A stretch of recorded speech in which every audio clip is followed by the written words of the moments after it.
I take Robin when I need a really good kick in the ass. And I don't need to be feeling sorry for myself whenever I do it. And then also Jess Sims. Don't take any floor with Jess Sims until you're like fully ready. Cause I feel like her stuff is like harder than like HIIT stuff. She's so fast. But I get the best. Like I know that I'm going to be out of commission for like 2 or 3 days afterwards. Cause I'm so sore, but the more like specific, like Facebook groups and like communities and stuff, obviously not the official group because it's just insane. But like finding your niche group, you know, whether it's like Peloton Moms or the Jess King Collective, or whether it's, you know, Kendall's Knockouts or something that's like smaller, that are people that have the same interests as you, like find one of those groups and like just post on it and ask questions, because everybody's been so like willing to answer the question. It's more than just your output, more than a bike. When you hear your shout out, you know it's all right. Put on your magic pants and let's go. We're cruising into the power zone. Clip in, set yourself free. Come on and take a ride with me. Know what you need to know and what's it all about. Everything you need, it's on the Clip Out.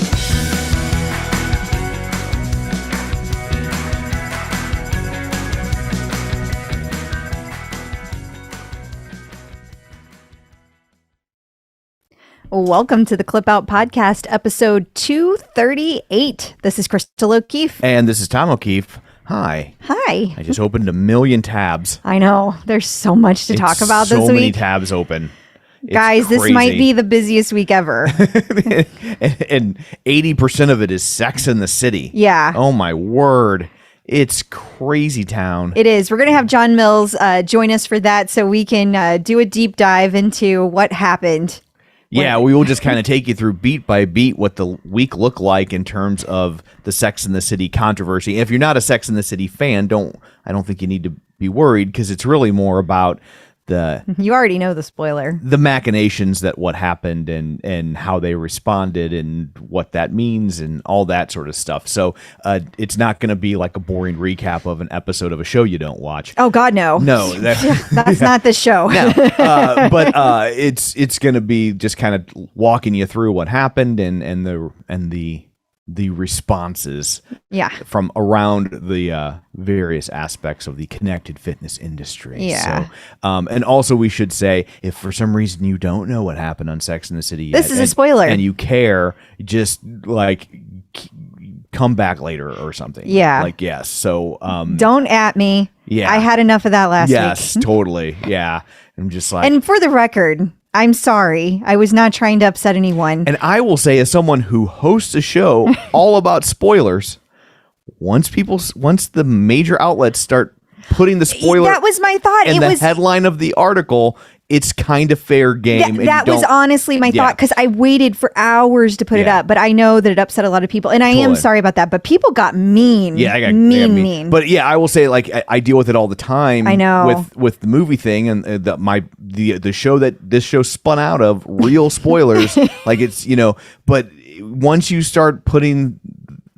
other major publications start saying, oh, Darth Vader is Luke Skywalker's father in the headline, you don't have to hold that close to the vest anymore, right? Well, so, okay. But other than that, what, pray tell, do you have in store for people this week? Unfortunately, it's not been the most stellar week for Peloton. We're going to talk about the Peloton party. Yeah. And then, or actually I should say the Foley party, because it's not a Peloton party. It was not party. Officially a Peloton party. That's right. And then we also have a visit from MetPro. We're going to talk about on-the-go breakfast, like what's good whenever you're on the go. And then there's instructor news, and there's some competitor news, and then we're going to hit some artist collaborations and birthdays and things like that. So lots of good stuff. Awesome. Well, before we get to all that, shameless plugs, don't forget we're available on Apple Podcasts, Spotify, iHeart, TuneIn, Google Podcasts, wherever you get your podcasts from, you can find us. While you're there, be sure and follow us first and foremost, so you never miss an episode. And then if you would be so kind, maybe leave us a review. That's always helpful for the people that come along after you to know that we're worth checking out. We have a new review. Ooh.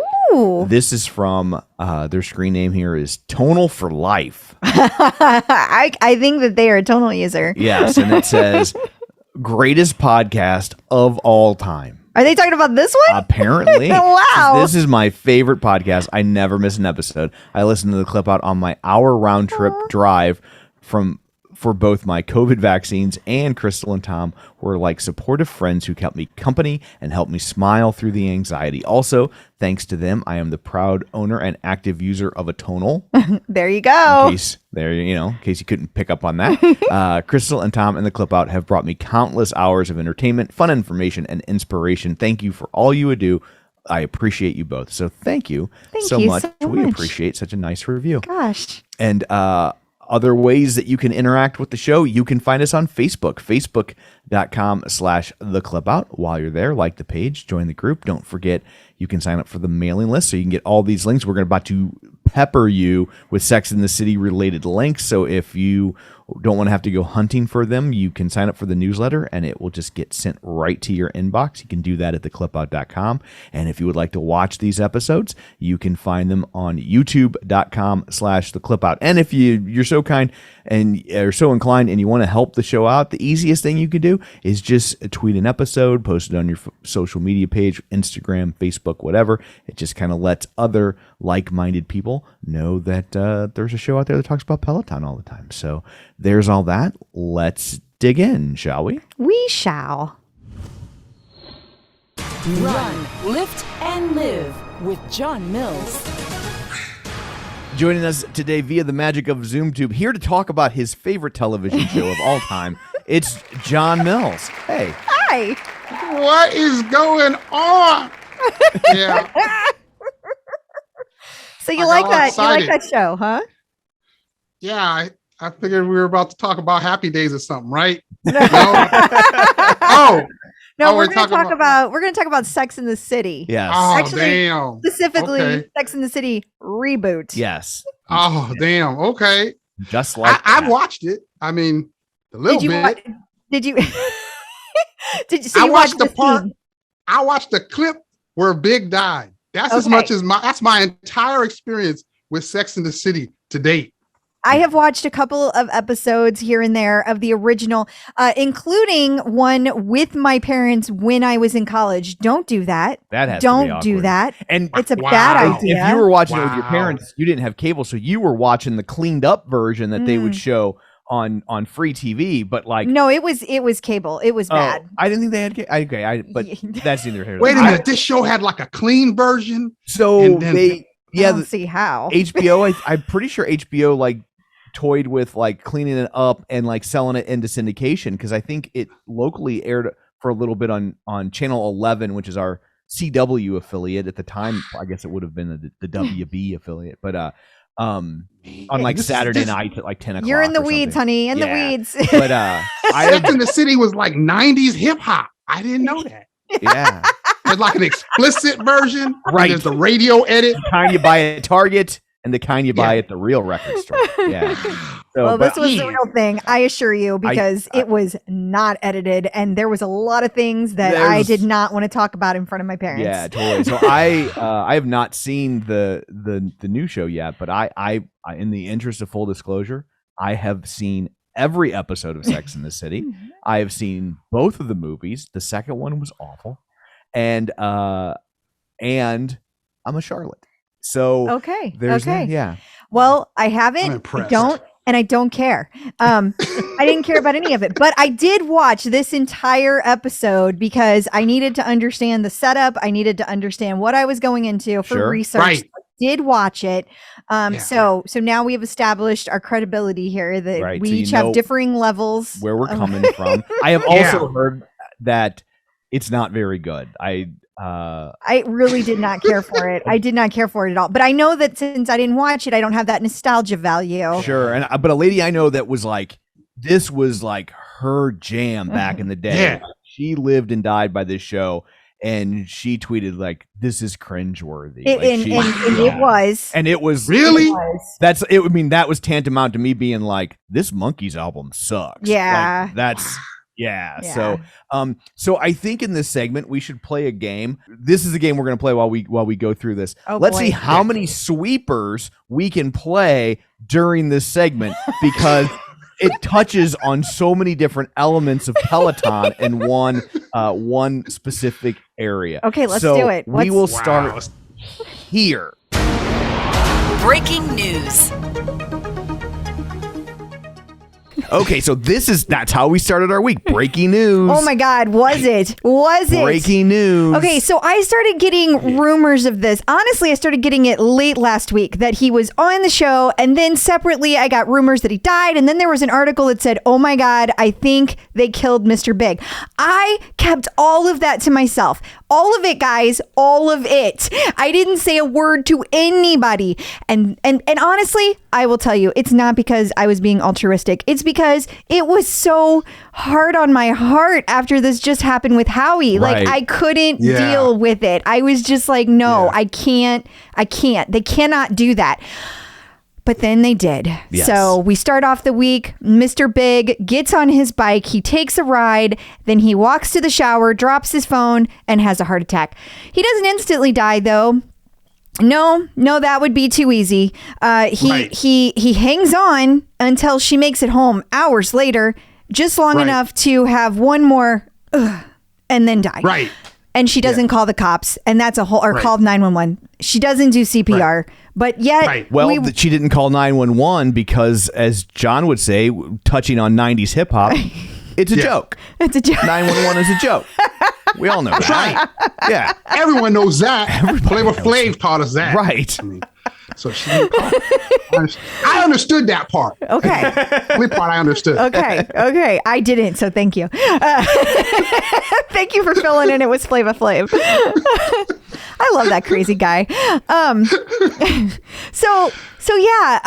Then everybody was left with, oh my God, Peloton just killed Mr. Big. I mean, everybody just kind of jumped to that conclusion. Right. Yes. And you know, I was still over here going, oh my God, Howie. Oh my God, Howie. But the whole world was having a completely different reaction than I was. Yeah. Yeah. And that's when the stock dropped. Right. Peloton stock ticker. That's two.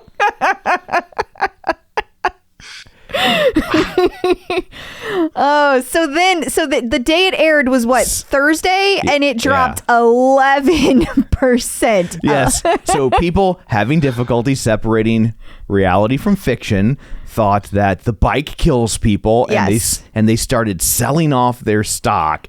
Just like they do when characters die in car crashes. Yes. Right? Yes. Like it's so. I mean, I wasn't sure that was related to the stock drop. Like, and I get that. We could like align it to that. Right. But Credit Suisse also dropped their rating the same day. So that could have been like their, whatever, they're like, what do they call it? It's not rating. It's how much it's worth. Sorry. Valuation. Valuation. Yes. So they dropped. Remember when elevator stock crashed after Penny almost fell down the shaft in Good Times? No, I remember that. No, I do not. I remember when she fell down the shaft. I don't remember anything happening from it, though. I just remember that. No, I was being facetious. John fell right into that trap. Sorry. I fell down that shaft. You did. The door opened. You went right down. But yeah, I just couldn't. I mean, Peloton's been up and down. They've been up and down. And we know that we're in an environment where, there's, things are kind of iffy. And then you have that downgrade. I just thought I didn't relate them, but I get why you could use that as an excuse. Well, I get it. It didn't help that all of the articles started saying that, because whether it was true or not, there was a correlation, maybe not a causation, but a correlation. Right. And I think certainly the appearance was there's this storyline on Sex and the City, and then the stock drop. So whether it's true or not, that certainly I think was the perception for a lot of people. Yeah, definitely. Right. And I get how this kind of narrative of you got your bike and it's in this scene, and he's like, holding his chest after taking a ride and your bike's in the scene. I get how that's probably not the storyline you want to be presenting. That's probably not how you want to be selling your product. And maybe it could like hurt you in some ways. I just didn't think that drop that day was related. That next day was related to that. Yeah, and so the articles were saying it dropped 11% the first day and another 5% the next day. So that's where we were left at. Right. So then Peloton comes back with their first response, and their first response was via one of their medical community. What do they call those guys? I have no words today. So if somebody... yeah. I don't remember the name. The council. I don't remember the name. The council. Thank you. Yeah. I don't remember the name, but I got you. So I think it's the other LA Times article you have up there, babe. You're on the wrong one. Sorry. There's so many. I know. Oh, wait. You have it up in twice. Yeah. Okay, well then I don't know what to tell you. But they do. They try to they say that it's based on his lifestyle, right? They do. If you watch the show, you would know that in season 6, Big had a heart attack. He had an angioplasty, and so like he's a big drinker, and he does smoke a cigar right before he smokes cigars. Right? Before he gets on the bike, which. Who does that? Yeah, I mean, they call him Mr. Big for 2 reasons. Hey. But they do. It's Sex in the City. I know. Like, right? Or Sex and the City. And they call him Mr. Big for the obvious reason. And then they also called him Mr. Big because he was a big shot and he lived a big lifestyle. And he had limos and lots of money. And he would have big steaks and wine and bourbon and smoke cigars. And he was kind of your quintessential New York City big shot. They even refer to his nitroglycerin at one point during the reboot that she talks about his nitroglycerin. So they were setting you up for that like he has this pill. He has this pill that Carrie's not going to use. FYI. Well, nitroglycerin doesn't actually stop or prevent heart attacks. It's really something you take to stop chest pain. So if you're having heart issues, if you have a heart condition, the nitroglycerin tablets are really more for reducing the pain, not actually stopping or preventing the heart attack. I don't know that that's actually one of the true. articles that you sent me, there's a doctor that's literally saying that. Oh, well, article, I love that article, by the way. I've never read so much about the medical history and possibilities of survival of a fictitious character in my life. Yeah. Well, the only reason I was hesitating on that, sorry, Tom, I don't read all the articles I send you. No, I don't read all the ones you send me either. But the reason I was cautious about that is because they keep nitroglycerin in such a very, very protected area of the pharmacy. I did work in a pharmacy for a few years. Because it's explosive.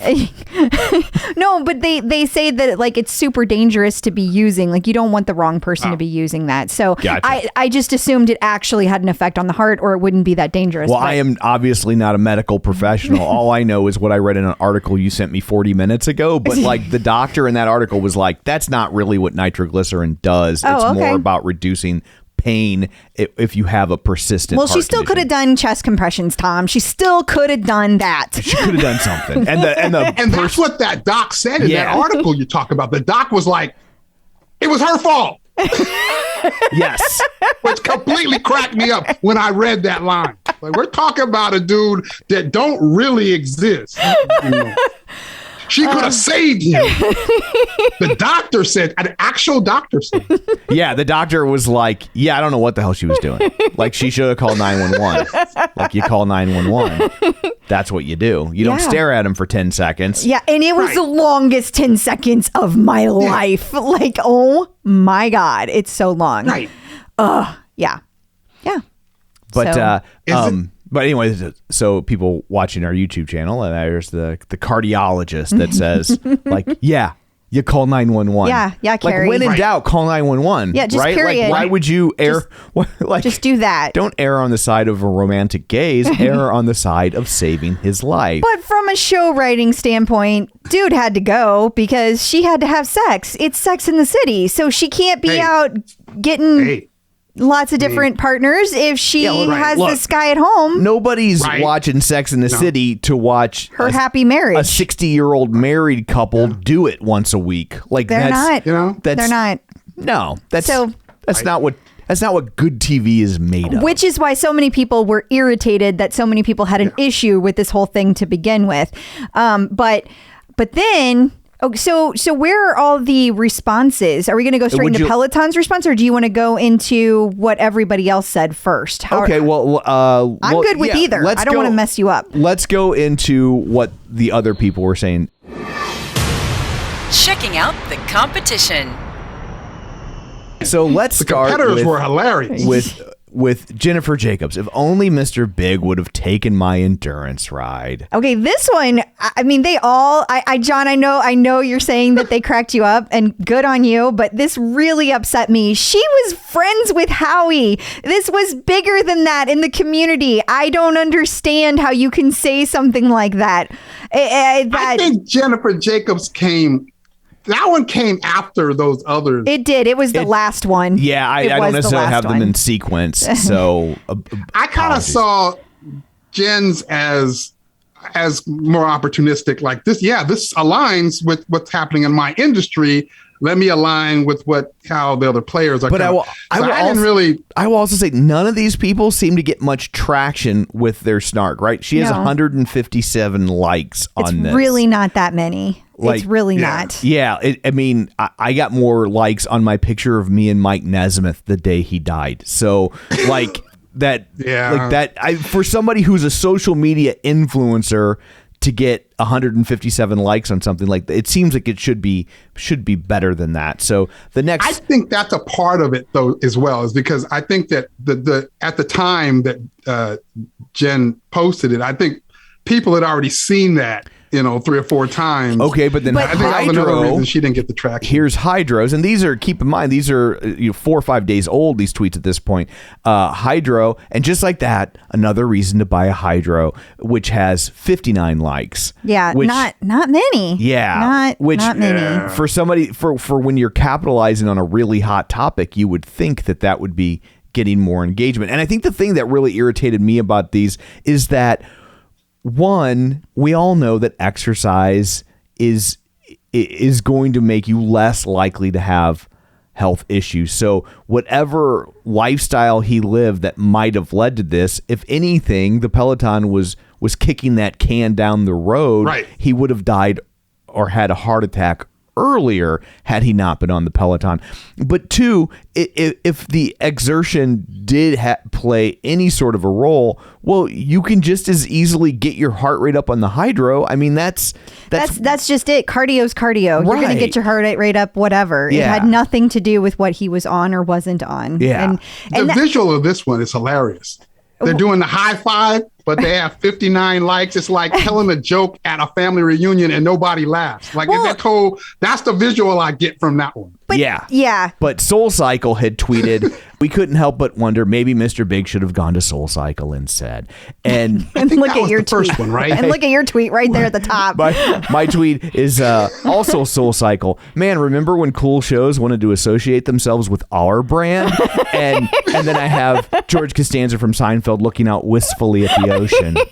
Now, see, that's funny. Yeah. And for comparison, their tweet has 255 likes. My subtweet has 32. Yeah. So that's pretty solid considering I'm in the thread. And and also, like, I'm talking to people that are following SoulCycle, right? And like they're like, yeah, SoulCycle. And if you read the thread, SoulCycle was getting lit up. Yeah. And I bet. And there's also the issue when it comes to SoulCycle, which is like, they have found themselves in similar positions. I mean, they had a SoulCycle rider die from bacterial meningitis. They did not cause it. Right. But nobody jumped on them and made it sound like they did something. But also Right. like that person potentially exposed like 300 other people in SoulCycle to bacterial meningitis, to where it's. And let me be clear. I know this for a fact. I can't put it out there who told me or where I got the information, but SoulCycle has had people die in their classroom on their bike. And so for them to call out Peloton when they know that, first of all, it's rude to their employees. The people that have actually had that happen, it's very callous to them. And then the people that it's happened to, it's callous to them as well. I realize that we're talking about a fictional character, but are we? Because it could happen to anybody. And again, it's still cardio. It could have happened anywhere, anytime. I saw a lot of those tweets and messages post this as a little odd in that I thought Peloton has, that showcases their lead in the space, that they would be presented in a show like, Sex and the City. I mean, Sex and the City is all about opulence, right? Like, I mean, she's the whole show is her lusting after $1,500 pairs of shoes and $2,000 purses, and Big is this, I don't know, I don't remember what he did, real estate maybe, but like he had money out the wazoo. Like, I mean, everything about Sex and the City is high-end New York, Manhattan. Right, and then you present the bike in that setting with that kind of background. It's a win. It's a win. So, when I see those kind of shots coming in, it kind of feels like you ever see what's the Harlem Nights, where like there's this scene with Arsenio Hall and they're like shooting at the guys in a broken window. And everybody is like machine guns, and there's the one guy that goes, like he has like a single shooter. Yeah. Like that's what that feels like. It's like, like Peloton's got the machine gun, and then here comes SoulCycle with the it was just now. Orange Theory had a tweet.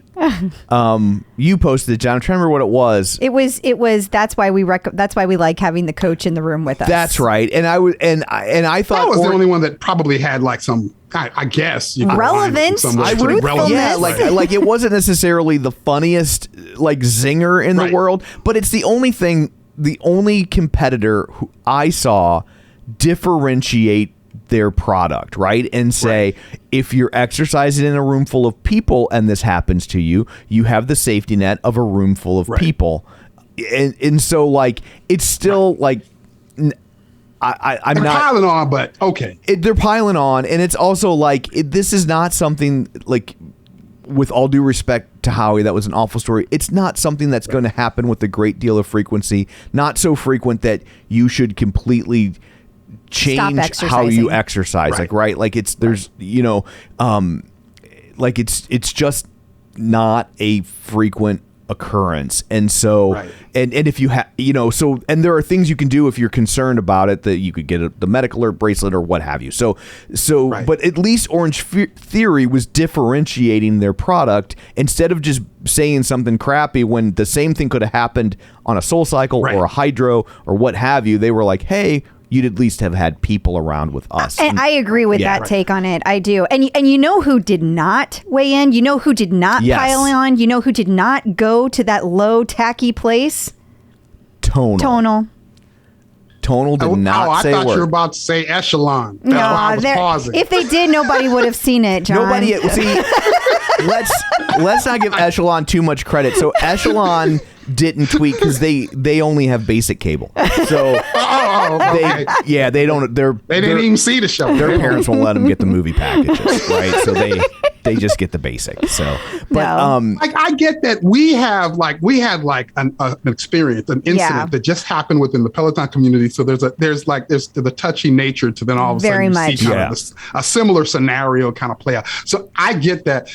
And I was talking to a bunch of people in my group, and people were coming at it from a different perspective. Like the people that knew Cowie, of course, had that perspective. Sure. Then there were others that were just like, wait a minute, this is just good press. Press is press. Right. We're all, and then there were others that were like really fans of Peloton and Sex and the City. And then they were like torn. They didn't like seeing the bike in the scene that's like that. Right. It was wild listening to the different perspectives. It's like the crock pot on This Is Us. It is totally the crock pot on This Is Us. Except the difference there is the crock pot was faulty. Yeah. Right? Like the crock pot. The crock pot did something wrong. Spoiler alert for This Is Us fans. Whoops. But the crock pot was faulty, right? There was a short in it, and that's what caused the fire. There's nothing wrong with the Peloton. Right. Like the Peloton didn't do anything other than what a Peloton is supposed to do. No, what the faulty thing was his heart. Right. I mean, that's just... And the lifestyle choices that character had made had exacerbated that. So, I mean, we all make unhealthy lifestyle choices at some point. Like, I'm not trying to it's a fictional guy, but I'm not trying to be like, if you got a heart attack, you deserve it. But no. But like, it certainly, like I said, exacerbated that. Peloton celebrity sightings. So then Peloton teams up with Ryan Reynolds for their official response after what? 2-3 days. 2 days of silence. Of relative silence and just having the internet just have a field day with them.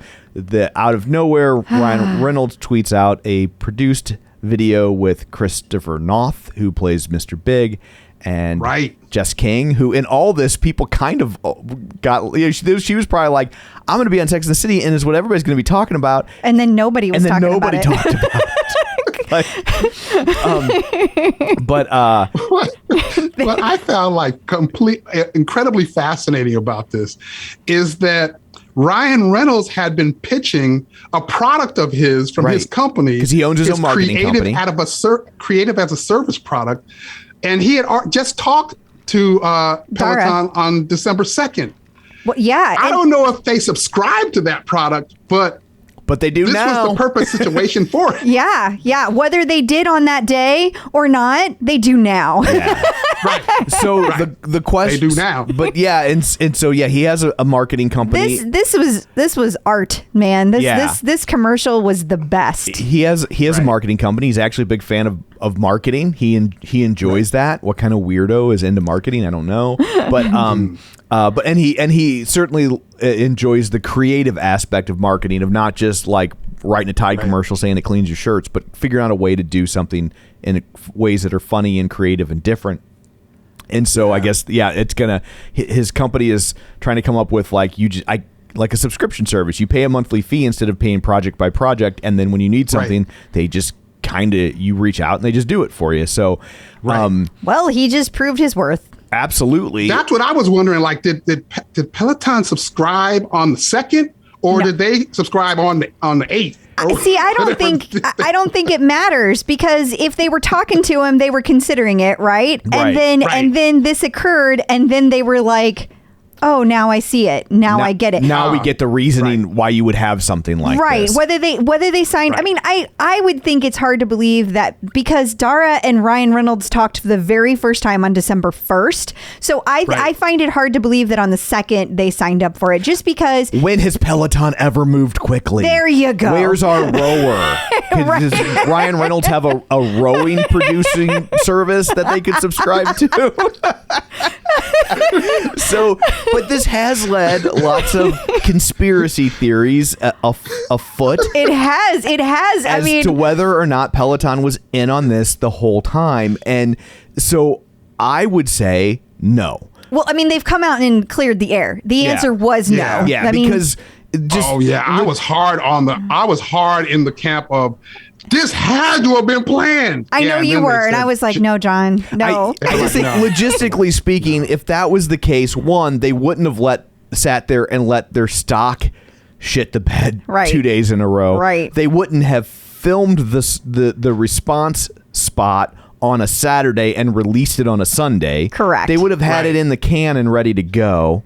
But I am starting to wonder, because we had talked throughout the week about, somebody messed up by not getting script approval. And I'm honestly starting to wonder if that's not true. Like, I am starting to wonder if maybe they did get script approval and they just didn't envision people losing their shit like this. I don't know. Hang on. As in the second episode, there's a lot. They flat out say, hey, this Peloton didn't kill him. Right. He had a heart condition. This is not anything Peloton caused. So I almost wonder if they saw those scripts, they know that I believe those 2 episodes dropped back to back.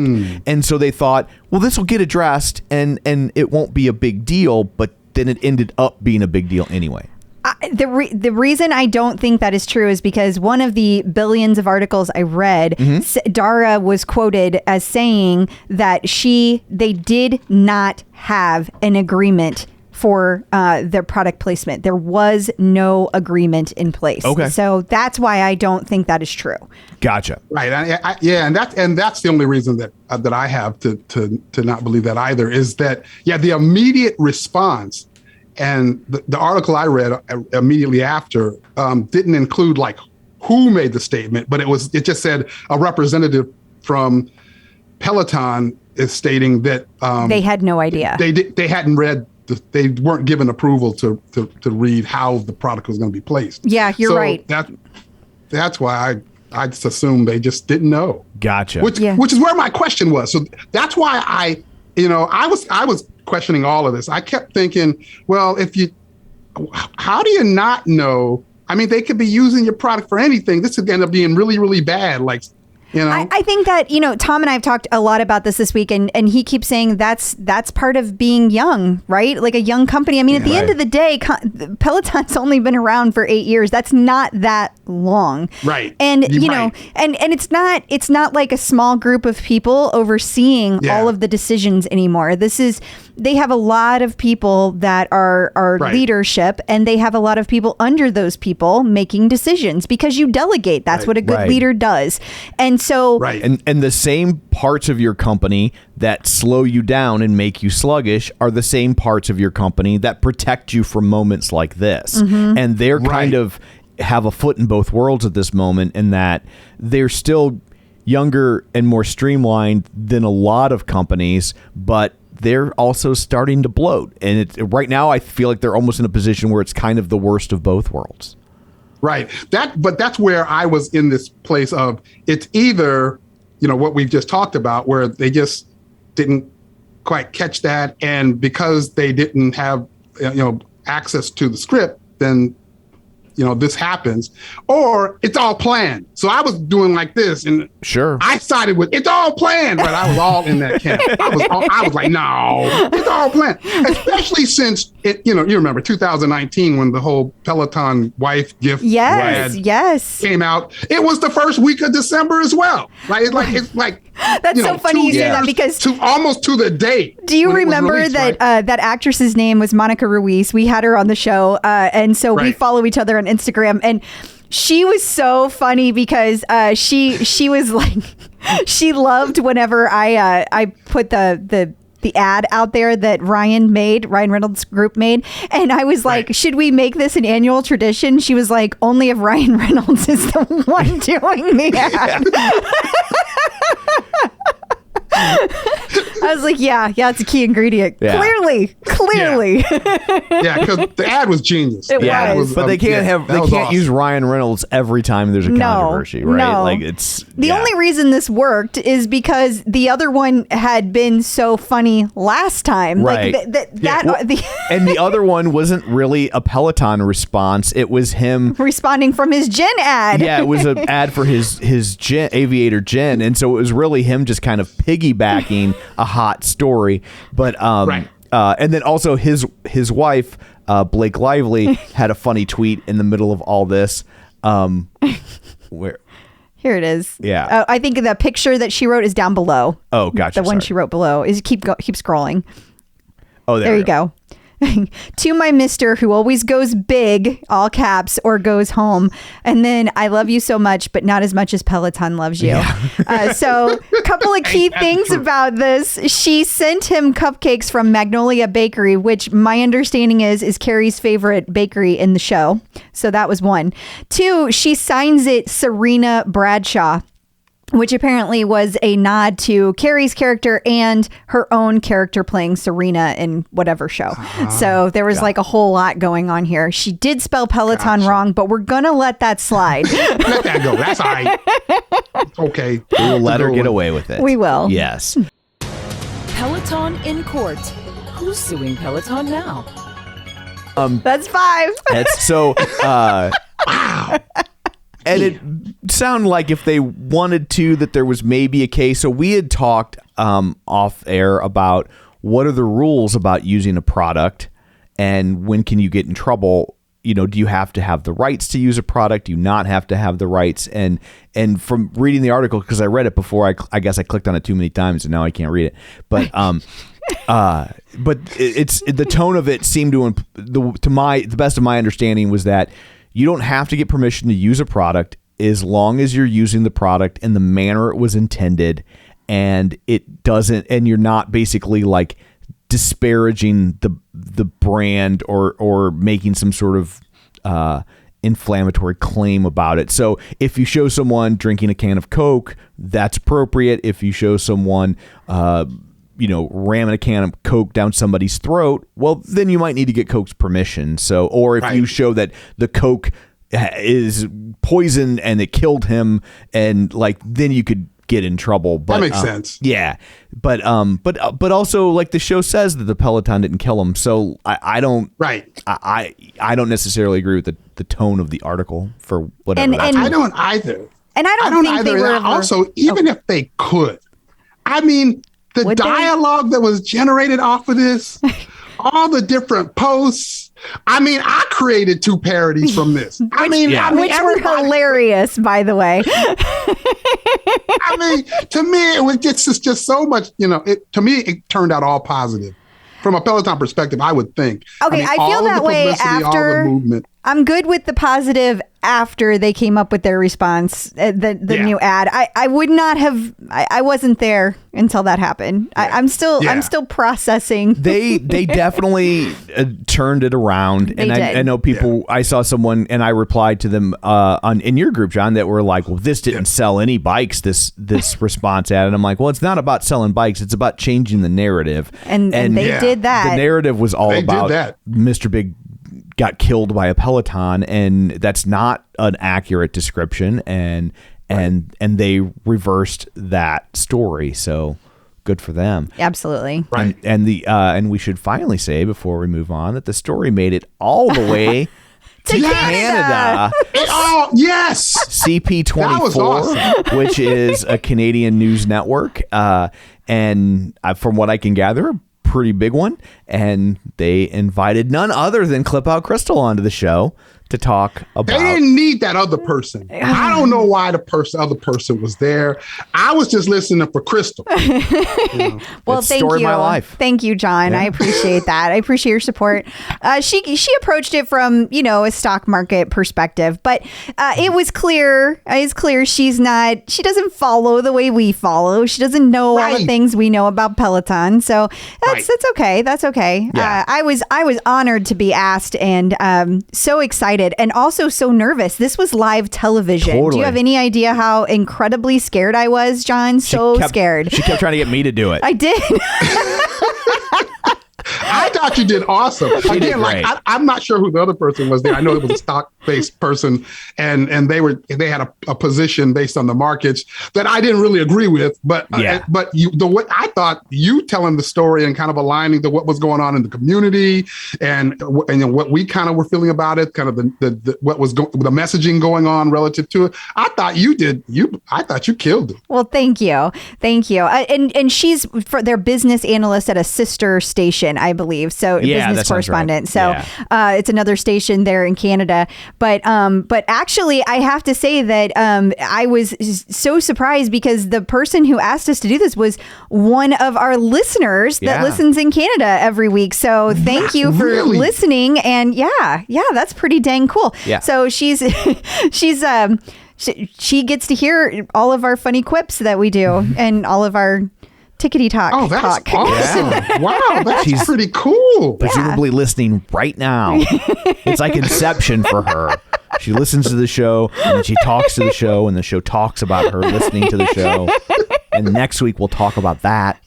And I don't know if it's okay to say her name, so I'm not doing that. But it was, like I said, I was very really honored to be asked. Yeah. So it was cool. I thought it went really well. I thought that was really cool. Thank you. But, That's awesome. But there's all of our Sex and the City stuff. So I guess what do we get up to? 5 of our fancy pants sweepers? Yeah, we got up to 5. And then do you want to leave off with Peloton's tweet about about getting your workout in? I thought this was a good way to continue the positive narrative. Peloton did good.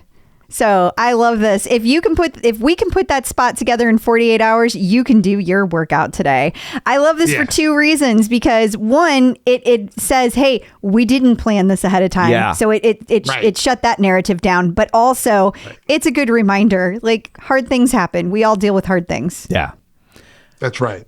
Yeah. And I want to know harder things than this happen to people, for sure. This is just some bad news stories that ultimately didn't really hurt anyone. But yes.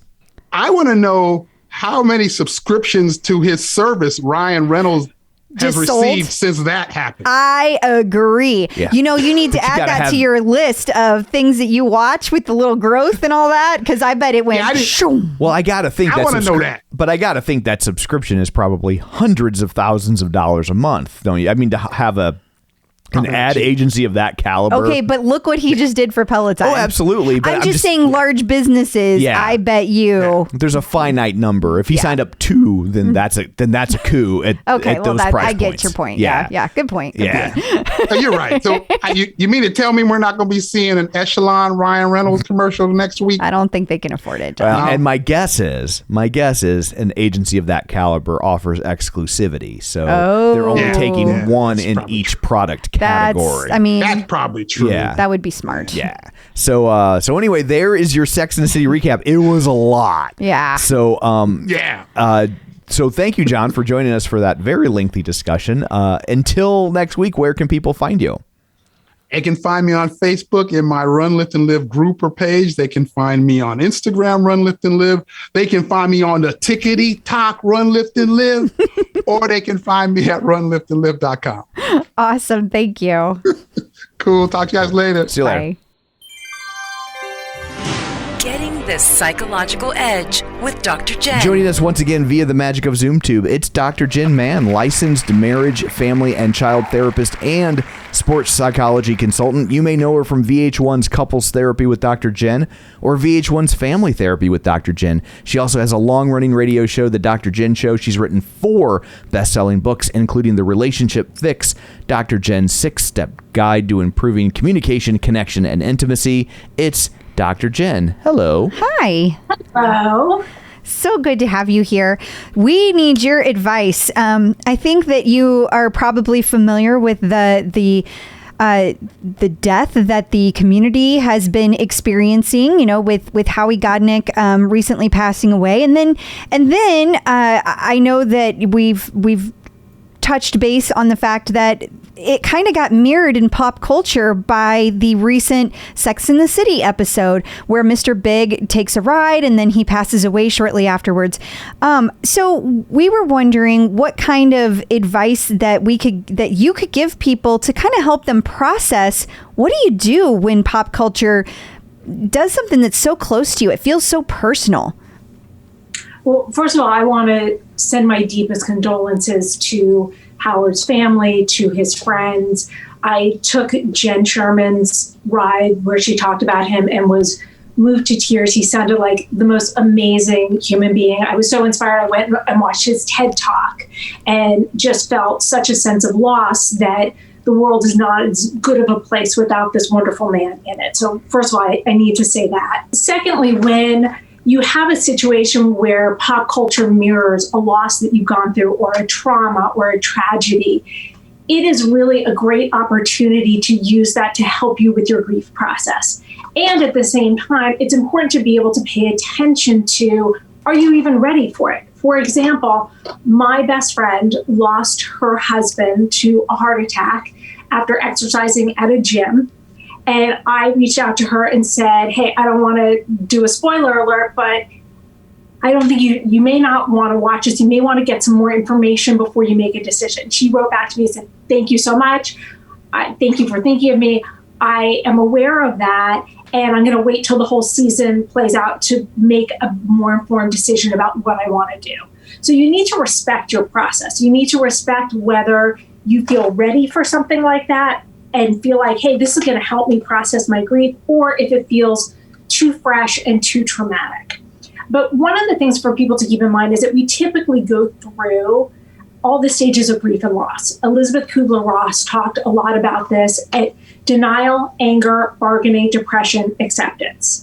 And be prepared to go through those stages and understand we don't graduate from one before we move on to the other. Sometimes we can go back and forth between two different phases. You can be angry and then an hour later you can be sad. Then you can go back to anger. We don't graduate and then never go back to any of these, but it's a very normal part of our process. Yeah, it has to be difficult if you have had a traumatic event when it's in pop culture, because typically traumatic events are surprises in a piece, in a narrative, whether it's a book or a movie or a TV show. So a lot of times it's like you would enter into this world completely unsuspecting that you're going to have that foisted upon you. Definitely. Yeah, for the early watchers of And Just Like That, the Sex and the City new season, it was probably super shocking. Most people I have spoken to in my private practice, of my friends in the Peloton community, had gotten wind of it before they tuned in, which in a lot of ways, it sucks in terms of having the storyline ruined, but it can be very helpful if that's something that you are struggling with right now. Yeah, I remember I make a lot of jokes about my ex-wife, but she was on a camping trip where a small child was accidentally killed. And yeah, I mean, and it was rough. And again, complete accident. I'm not a fan of my ex-wife, but nothing negligent had occurred. And when she would see something like that in a movie or TV show for years, I mean, it would just be like she was down for a day, 2 days, and which I totally understood. And so it was difficult sometimes to navigate watching a movie or TV show. I would get into the habit of, like, before we would watch a movie that I was unfamiliar with, I would like go and read the plot synopsis on Wikipedia if I could, just to like be like, yes to this, no to this, or like, yes, but asterisk.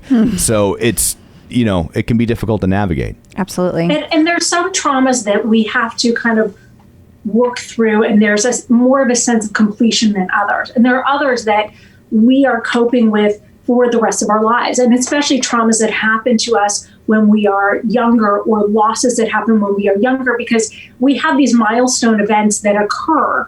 If you've, for example, lost a parent, you grieve one way when you're a child, you grieve a different way when you're an adolescent, you grieve a different way when you're in your 20s. And then also all of these different milestone events, walking down the aisle, your graduation, your first job interview, all these things that you would have shared with that parent otherwise become these milestone events where grief can come back up. And a lot of the time people are surprised when that happens, but it's a very normal part of the process.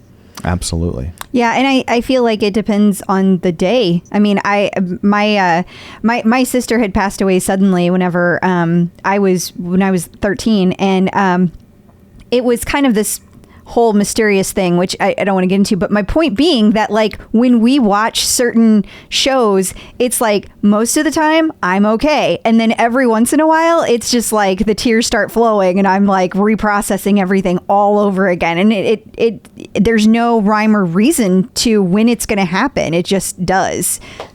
And I think it's important to use those tragic moments when that gets triggered as an opportunity to process it, because processing grief is a lifelong process. And Crystal, I'm so sorry that you went through that and that your whole family went through that.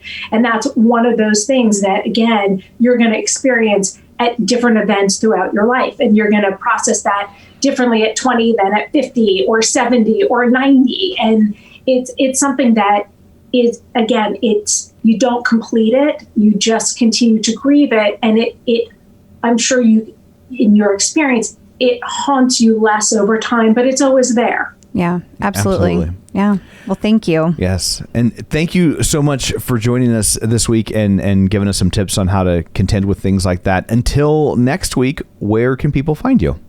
You can always find me on social media at Dr. Jen Mann, 2 N's on Jen, 2 N's on Mann, especially on Instagram, where I post all of my Peloton workouts. Thank you. Awesome. Thank you. New features. So the Strive score is now available via the Peloton app. Yeah, so now it just automatically calculates based on, so like I was wearing my Apple Watch, I went to go do a yoga, it automatically, when I was done, gave me my Strive score at the end. So I didn't see it like calculating on the screen, but Right. I wasn't looking at my iPad, I was looking at TV because I was doing AirPlay. So it's a little bit different than it was before, but it's like still gives you all the information you need. Oh, that's cool. Yeah. That's nice to see that it's going to be in both versions. Absolutely. Peloton in the news.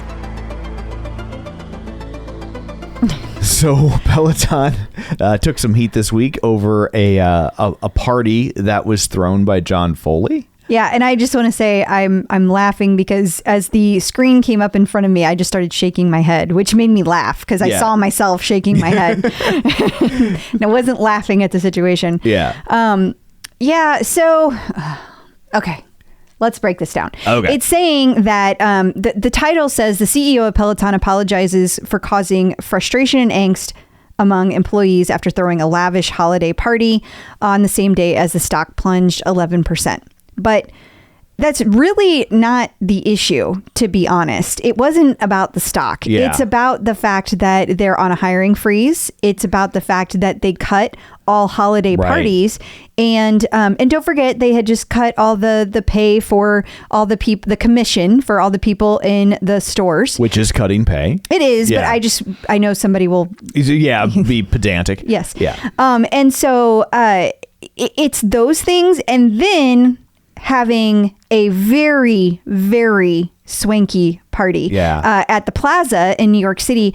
And I think the other issue is that it was paid for by the Foleys. So like, let me be clear. It wasn't an official. This is not a Peloton. It's not an official Peloton event. Yeah. Yeah. But I think where the angst is coming from is that, well, a couple of things. One, not all the employees were invited, obviously. Right. But several of the instructors were invited, and it kind of it came across as elitist, especially because all of the instructors that did go, or at least it seems that all the instructors that did go, posted a ton of pictures. A ton. Because it's what they do. It is what they do. Like, Yeah. And they were beautiful. They were dressed up and it was like really fancy. And I'm sure they felt like $1 million and they wanted to share it because they made great pictures. Like, let's be clear, they were beautiful pictures. Right.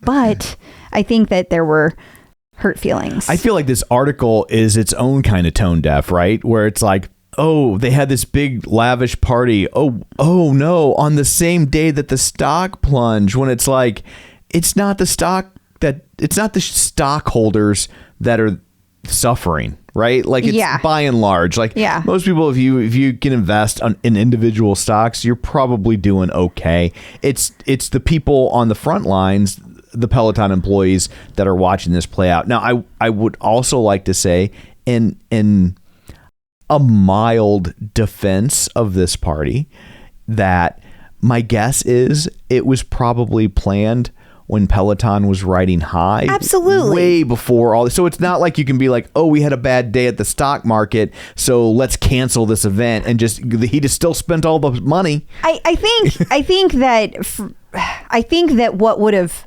made this easier for people is if it just hadn't been all over social media. Yeah. Like if they had just gone to their party, big deal. They went to a party. But the fact that phones down, people. Yeah. I mean, because again, not all of the instructors even could come because not all of them live in New York. Not all of them were in New York. And I don't even know if they would have been invited anyway, because you had to be vaxxed. You had to be, you had to be on their personal guest list is my point. But because some instructors were invited and not all of the employees, it just came across as that you don't care about the rest of the people. Right. And honestly, we've met John. I don't think that's where his heart was. I think that he was in his mind doing a nice thing for people that he loved because he couldn't do the big company party this year. Yeah. And so he was doing a different thing. And anytime you throw a party, you draw the line somewhere. You have to. Yeah. I mean, we've all seen House Party. We know what happens. Right. Yeah. It gets out of hand. Absolutely. But it did come across as unfortunately tone deaf, and it came across as not hearing their employees. And my understanding is that this issue was raised in a Slack channel, a company Slack channel, and that's why he apologized. And then he apologized, but he did it the day before a company meeting, which also upset some people because they felt like he avoided having to say it to their faces. Gotcha. He sent an email instead of talking to them. So that further upset people. Yeah. So, Peloton's having a rough year. Like, the first half was solid. Yeah. But, Their fiscal year. They're having a rough fiscal year. Yes. So there was also an article from CNBC. Peloton CEO John Foley touts product pipeline. Company refutes report that it's halting development. So we were starting to see some stories circulate that they had canceled all product development for 2022, which is so weird. DigiTimes of all things, like they had some kind, like they acted like they had some kind of like in on this, right? And I don't know. It came out of nowhere to me. Certainly none of the rumblings I have heard have indicated this is the exact, like saying that the company stopped their product line is not anything I have heard. Right. Not even the slightest rumble. So I don't know where this came from or where they got this information, but John Foley came out and said, not true. And he said it just like that with the clap and all. He did the clap back. He did the clap back. I'm just kidding. He said it in a tweet. A clap tweet.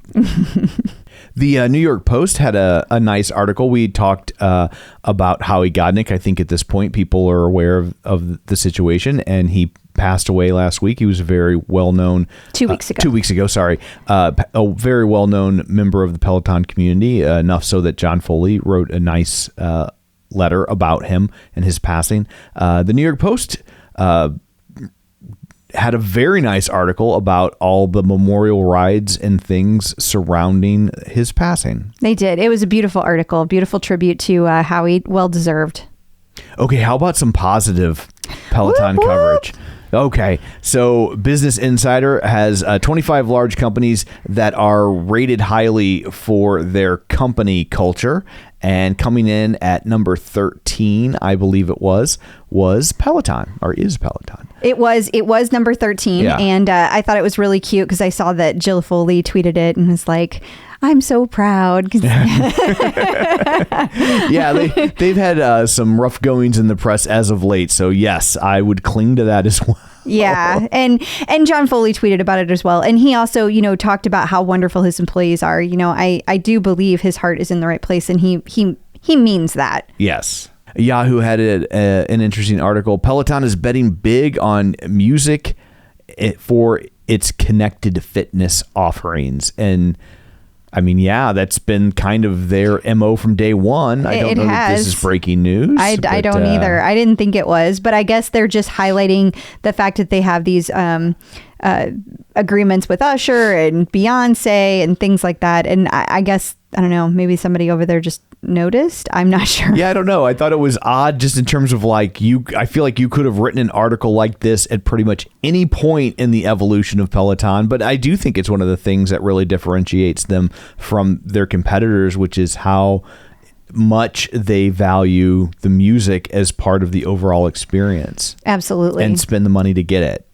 And then finally, Self magazine had the 9 best smart treadmills according to running experts, and coming in at number 1 was the Peloton Tread, which is amazing. Yes, and it belongs there.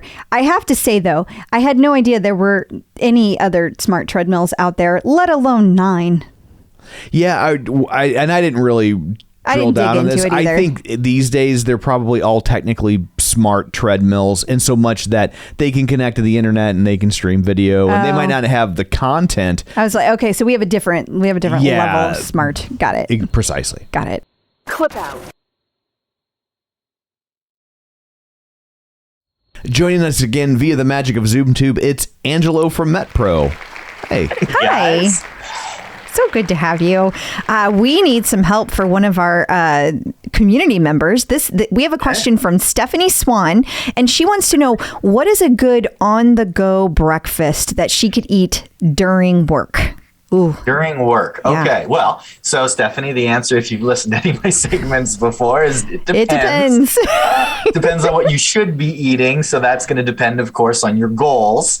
But I think we can safely assume we want a clean breakfast. And so what you're thinking of, I'm reading between the lines here a little bit, is something portable.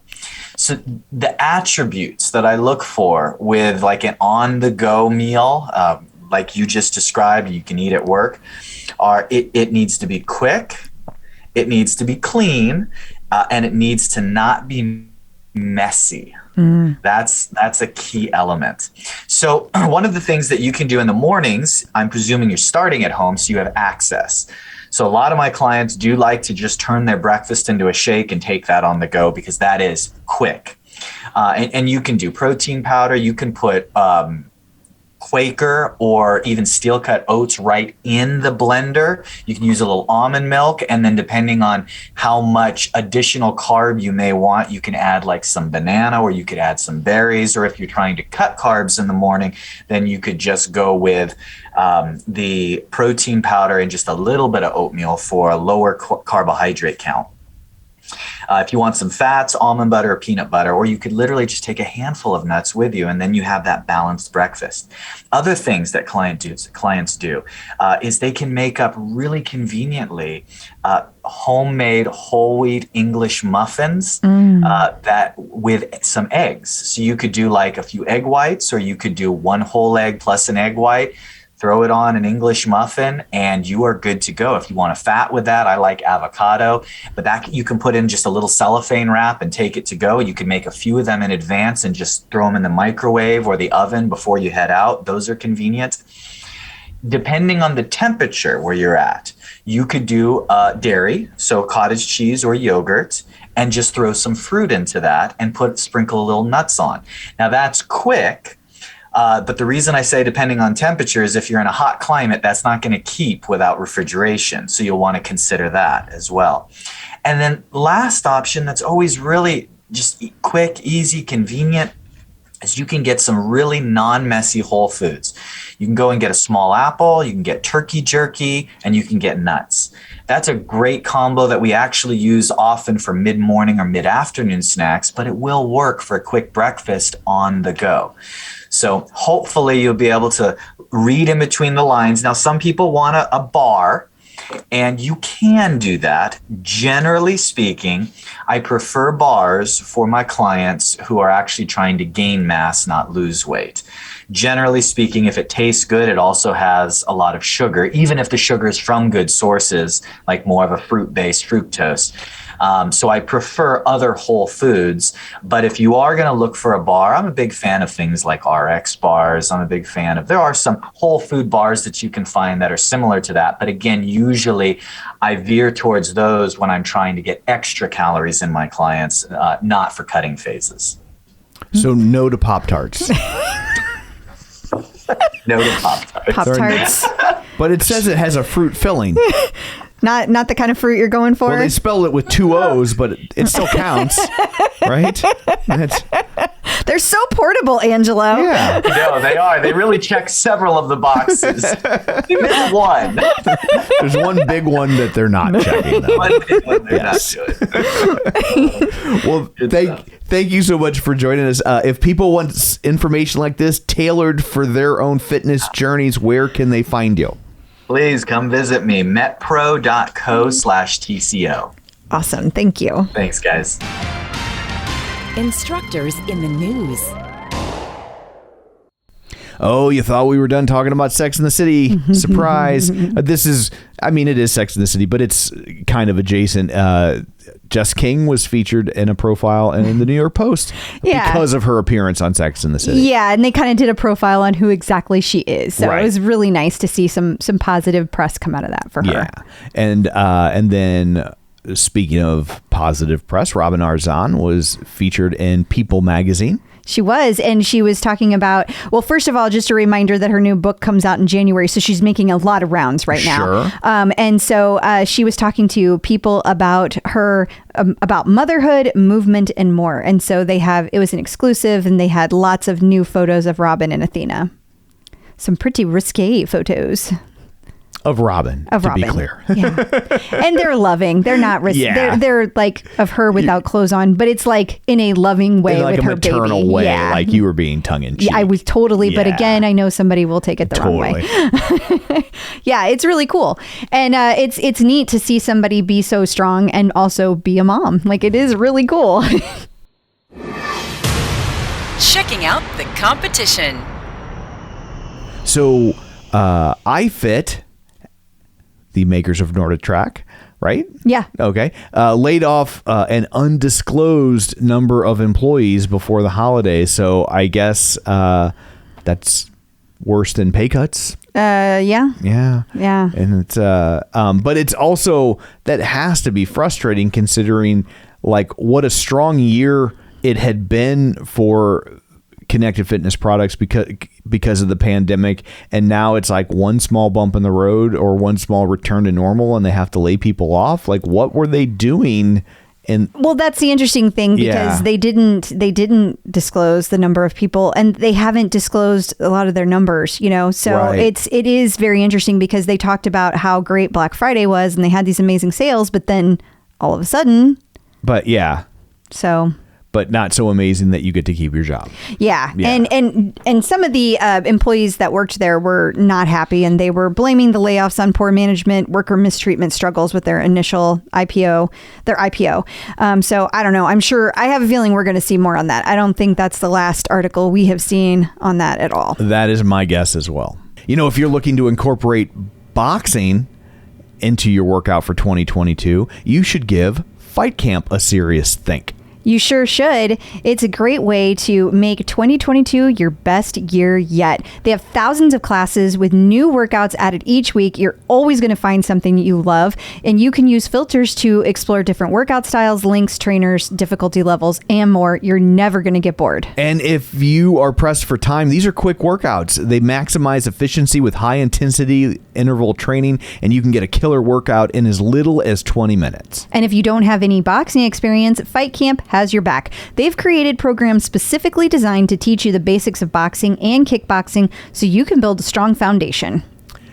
Fight Camp comes with all the gear you need to start boxing from home, including a freestanding punching bag, boxing gloves, quick hand wraps, and smart punch trackers. And it takes up less space than you might think. If you have enough room to do a push-up, you got enough room for a Fight Camp. Now is the best time to get your Fight Camp. Take advantage of their holiday deal going on now. If you purchase this month, you'll get an additional pair of gloves for free. Just go to joinfightcamp.com/clip. To get an additional pair of gloves for free, go to joinfightcamp.com/clip.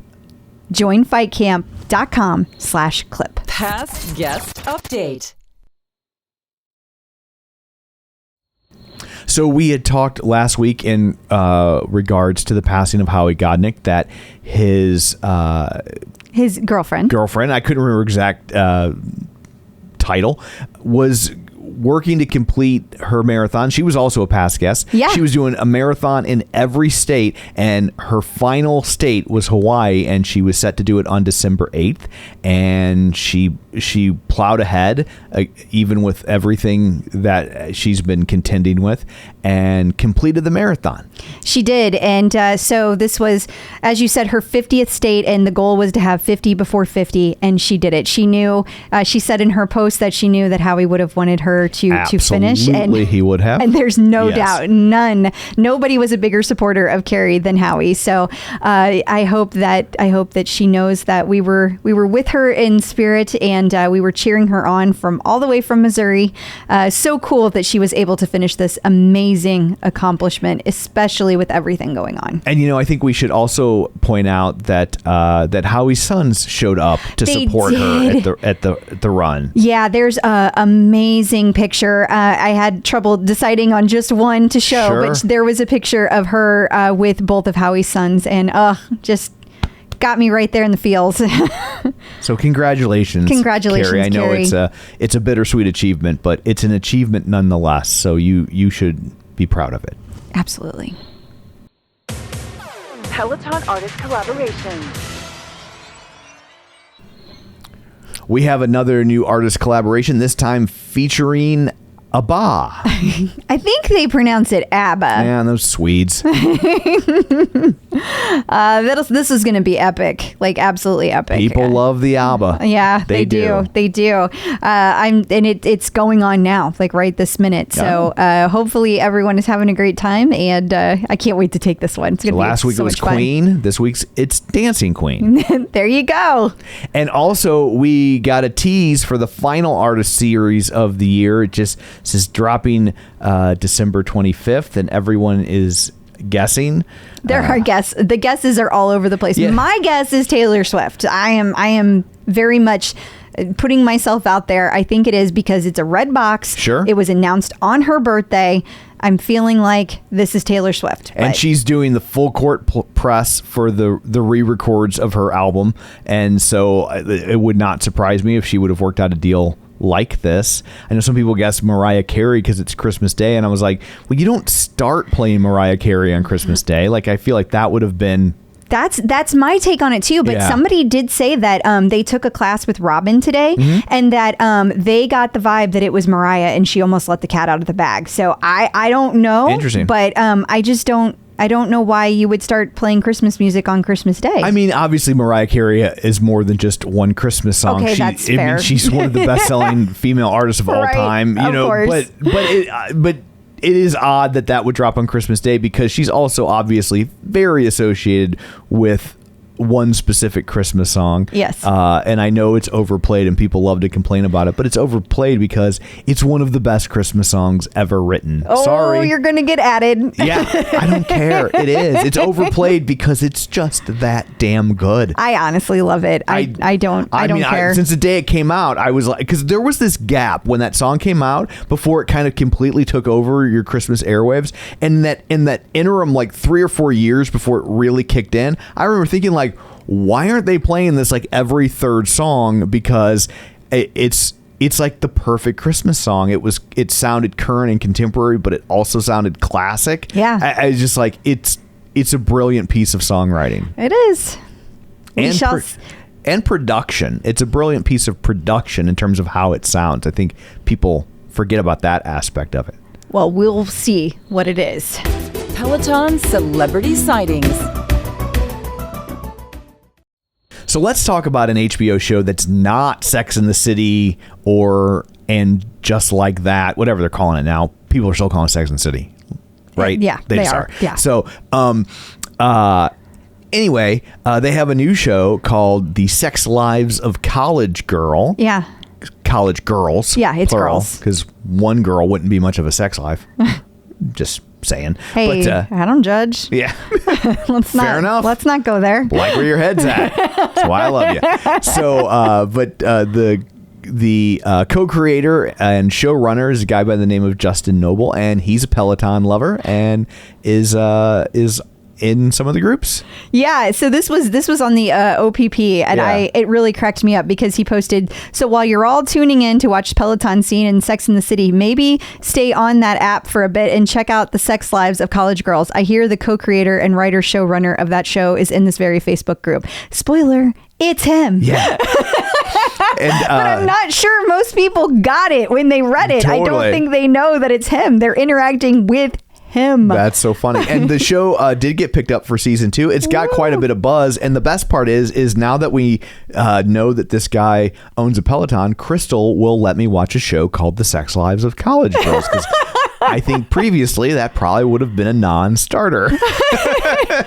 I gotta say, it does sound like the title of a porn. I know nothing about the show. Totally. The title is so salacious that I would think that there'd be a lot of women that'd be like, really? Yeah. Is this just Red Shoe Diaries? Is that what we're doing? Exactly. Yeah. In case you missed it. And then Selena has a challenge for people to close out December. She does 12 days of glutes and legsmas. That's a bit of a stretch. A little bit of a stretch. Yeah, but I think glutemas makes more sense. That rolls off the tongue. At any rate, it's happening. He doesn't like a glute rolling off their tongue. It's Am I right? happening. Oh, it is? Oh my God. What? Oh, you meant the challenge. The challenge is happening, Tom. Jesus. So these are great because they're 10 minutes, so they're easy to stack with other classes that you're taking.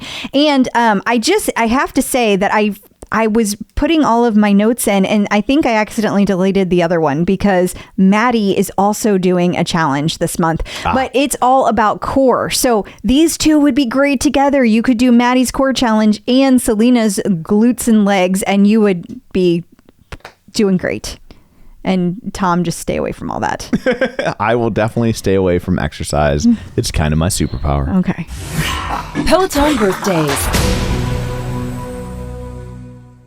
And finally, just backing up to wish a happy birthday to someone we missed last week. Yeah, Marcel Maurer. So he's one of our German instructors, and he wasn't on our list yet. So now he is. Next year, we'll tell you ahead of time. Happy birthday, Marcel. Happy birthday, Marcel, but in German. Yes. We don't speak German, so it's just happy birthday. We could, like, happy birthday. No, now you're just being offensive, I'm pretty sure. Well, I was trying to do a German accent, but it was so far removed from what a German accent would sound like. I think it can't even be considered offensive because it doesn't sound German at all. It did not. You're right about that. I learned my German accents by watching Get Smart. Showing my age. Okay. Checking in with the Peloton community. Joining us today via the magic of ZoomTube, it's a designer extraordinaire, Brittany Allen. Hey, how's it going? I'm good. How are you? Good. We're good. We're Good so to be happy here. you're here. Yes, of course. Well, it's exciting. It's been a long time coming, and so for people who don't know, when Tom says designer extraordinaire, tell us about all the things that you design. Oh my gosh, everything in the kitchen sink, I feel like. I had like some woman message me, DM me yesterday and was like, hey, my daughter loves Project Runway and she loves Peloton. I'm like, okay, never done kids before, but it's a new thing every day. But mainly I started my brand back in 2012, kind of like rebranded after the show commenced in 2019, and it's just taken a hard right into activewear, whether I liked it or not. So I was more women's ready to wear, but obviously I kind of was filling this like niche gap in the market and in the industry that people were like starving for exciting activewear. So I'm like, all right, well, I guess we're gonna do this spandex house. I just should rename my studio Spandex House, really. So as a boy, what's the difference between ready to wear and active wear? Okay, so ready to wear is like your everyday like pieces. So it's more, I wouldn't say like casual, but it's not evening wear. It's like you're going to brunch on a Sunday with the girls for champagne and mimosas, because we know we're not looking forward to the food at brunch. We put on a dress or like pants and a top, and it's more, like my category is contemporary women's. And so it was in the price range of $300 to $900. And it's more of like that Neiman Marcus, like Bloomingdale's, a little bit more, not quite luxury. Okay. Although I feel luxurious. But it's much more like, I'm going to grab this out of my closet and it's just like in my closet and I always have it. Ready to wear. Whereas activewear has a purpose. Activewear is more for working out, for fitness. And it also, activewear kind of like borderlines the athleisure, this is a very new term, and it is thrown around like just willy-nilly. Yes. So athleisure is either like, you're wearing activewear because you work out, or you're wearing activewear in an athleisure way because you're just strolling through the frozen food section. So I mean, it's activewear for the inactive. You look like you just like walked out of SoulCycle, but really you came straight from home and just went to the grocery store. And it's like, you didn't work out. You have mascara on and your eyelashes are still attached. So let's be real. Let's be real. You don't smell like a gym class. Yeah, no, you don't smell like recess. So what were you doing? Okay, well, I'm going to switch gears on you then. So how did you come across Peloton originally? Oh my gosh. This was actually my husband and I had this conversation. He was like, this morning I was on a ride with Jess, the EDM ride this morning at like 7:30, crack o' dawn. She was like, we were riding, it was right in the middle of the ride, and she was like, hey, blah blah blah, so and so, like, you know, John Pedals, like, I don't know what his leaderboard name was, but she was like, happy 3600. And Derek like came running in. He was like, wait, how does one get 3,600 rides? Because I mean, they've only been a company for like a few years. I'm like, no, I've had my bike for 4, and the OG Peloton group, they're going on like almost an 8-year anniversary, 8 or almost 9 years. So I'm like, no. If you took like a warm-up ride, 5-minute warm-up, a 30-minute ride, and a 5-minute cool down, that's 3 rides in a day. And he's like, oh my gosh. So no, I mean, I bought my bike, I think in 2017. Wow. Crazy. I know. And so that's right around the time I did it before it was cool. Bike. Yeah. It was just like a neat thing then. Then it was all about the technology back then. Right? I was riding when they had the big puff microphones.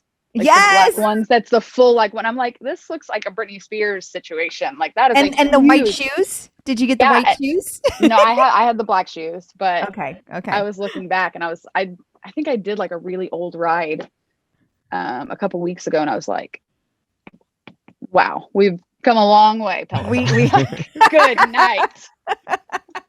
I mean, the growth is right there where everybody can see it. It's true. But I found, I mean, I don't know. It's just, I hate the gym. Absolutely despise going to the gym. Love the idea of being able to work out in my house. But also like having some source of like accountability that's not, you know, texting a friend every single morning. And also my husband has this like quote. He's like, everybody loves a leaderboard. Everybody loves a leaderboard. Like if it's a game, it's addicting. So that's true. The person at the bottom doesn't love it. That's also true. You can just say you're on the app. Right. I don't know. I took that from the app. I wasn't even pedaling. What are you talking about? Yeah. That was like a butt dial. And you're just sitting there like, why haven't I pedaled in 10 minutes? So does your hating of the gym mean that like you weren't really exercising prior to Peloton, or you were going but suffering through the yeah, no, I was not a big like workout person actually until about 5 months ago. Had it for it serves a purpose. It held my clothes, and like I was a catch-all for all of my stuff. She collected dust for like 2 years. Wait, are you saying that you hung clothes on your Peloton? Ah, it's a great way to dry blouses that need to air dry. You just hang them up on the handlebars. I know, absolute shame. I feel like it's different when she pathetic. I feel like it's different when she uses her Peloton as a clothes hanger because it's like the height of fashion. Okay, don't use that as validate. It's absolute just like blasphemy. It is. I'm really upset. Yeah. You can omit that part. But think how trendy her Peloton must look. That's right? true. That's true. It's the best dressed Peloton. She is cute. She got some Amazon upgrades a couple months ago, so I'm not mad about it. My cup holders are twice as big now. Sounds like a euphemism. It does. I mean, a lot of things. You take it for what, you know. You got a cup holder augmentation. Yeah. Took us a while to save up for it, but it was definitely worth it. Makes us feel better about ourselves. Had a GoFundMe. Yeah. Put it on the credit card. Yeah. Pay it off over time. I mean, you get the points. Do it right, it'll pay for itself. I got miles out of it. Yeah. That took a turn. You just never know where we're gonna go here. We're here to entertain. Yeah. So, okay. So you mentioned Project Runway. So tell us about that. Like, so what year were you on? Like, what season were you on? We filmed in June, like June 13th, I think, to August 1st in 2019. And then we were announced as the cast in October. So I had to come home and keep that a secret for 2 months. Like absolute misery. Right. Yeah. I think our first episode was in December of that year. Wow. Yeah, 2019. So they just aired like I think episode 4 or 5 of the latest season, which is season 19. So I was on season 18. But our last episode was 2 days before lockdown. Whoa. So that just feels like a lifetime ago. Everything. Oh yeah, like years. But it also goes by so fast, like that whole experience. Yeah. So I mean, it feels like yesterday, but I bet. Also I feel like I've been like dealing with a pandemic my whole life. Right. So. Pandemic fatigue is a thing. I'm like that lady on Titanic where I'm like, it's been 84 years. It's just like, is this ever gonna end? I'm going nuts. I'm over here talking to like my mannequins. I'm like, well, what are you doing today? You know, like Leslie. I'm like, what are y'all doing? Yeah, I got to circle back around now to the putting clothes on the Peloton. You legit own mannequins. Yeah, why are you putting clothes on the Peloton? Well, this is a studio space. I'm gonna just Okay. Informal, but I'll just show you around. So this is the production side, all the sewing stuff. Oh wow. Okay. Yeah, I just shipped out like some confidential stuff, so I'm just showing you around. But it's disgusting. I mean, now you know why I had clothes hung up on Peloton, because I live like a slob. But this side is like packing, merch, embroidery, sublimation. These are just swimsuits. I mean, this is every month. That's scraps. So Whoa. Every month we keep them because we're sustainable. It's hard to figure out sometimes what to do with them, but I'd rather keep them and find a place for them later. But yeah, this is my spot, and it's only about a mile away from my house. But I got into the studio about 1.5 years ago, but before that it was just in a guest bedroom of my house. And it was so hard to like separate that work and like home, because if I kind of get in the zone of sewing, I'll be like, hey babe, I'm skipping dinner. I'm skipping going to bed. I'm, skipping this whole week, and I'll just like get into my thing and sew. But I needed that like breakup of this is work and then this is home. Yeah. As a creative, you can get like fully immersed in your work, and it's easy to do. So as somebody who is so creative and it's your job, like how I assume this started off as something you just loved. It was a passion. That's what I feel from you. I don't know. Fashion? Yeah. Yeah. Well, kind of. It's a much like relatable, realistic story. Like I think people always ask me like, how did you get in fashion? Were you 5 years old just sitting there sewing with your grandmother, like, pushing the pedals? I'm like, I'm not that old. So stop. Number one. No, nobody taught me to sew when I was a kid. I didn't start sewing until I was 19. Whoa. Yeah. Wow. And it was only that I got into fashion because I went to the University of Arkansas for my undergrad. Okay. In 2007. So from 2007 to 2008, I was a nursing major. What happened? You say it louder for the people in the back. I was a nursing major. Well, I guess depending on what's going on, that still involves sewing, potentially. Where's the lie? Well, you can't argue with that, Tom. Thank you so much. Good night. Oh, I'm dead. Actually, this is the funny part. So I was nursing, absolutely hated it. I love people and I love like talking and just having those relationships. That's why I think this like COVID situation's been so hard for me. But I failed anatomy, like full on like 40, like a 47%. Like there was no like, yeah. Couldn't even like limp away from that wreck. So my counselor like pulled me and was like, hey, we should have a talk. If you can't pass anatomy, you probably shouldn't be a nurse, because that's like kind of that like fundamental, like, here's the basis of this entire, profession. Okay. Like, so, either you got to retake it and like give it your all. And I'm like, I can't, because I hated it. And she's like, well, let's go back to undecided and start taking some electives. And I was like, okay, yeah, we'll try it out. So I took a sewing class just randomly as one of my electives. And I was like, I loved it, but I was really good at it. Like really, really good at these fashion classes. I was like, okay, well, I'll just keep taking these fashion classes as like my electives, because kind of it's really useful to know how to sew. It is.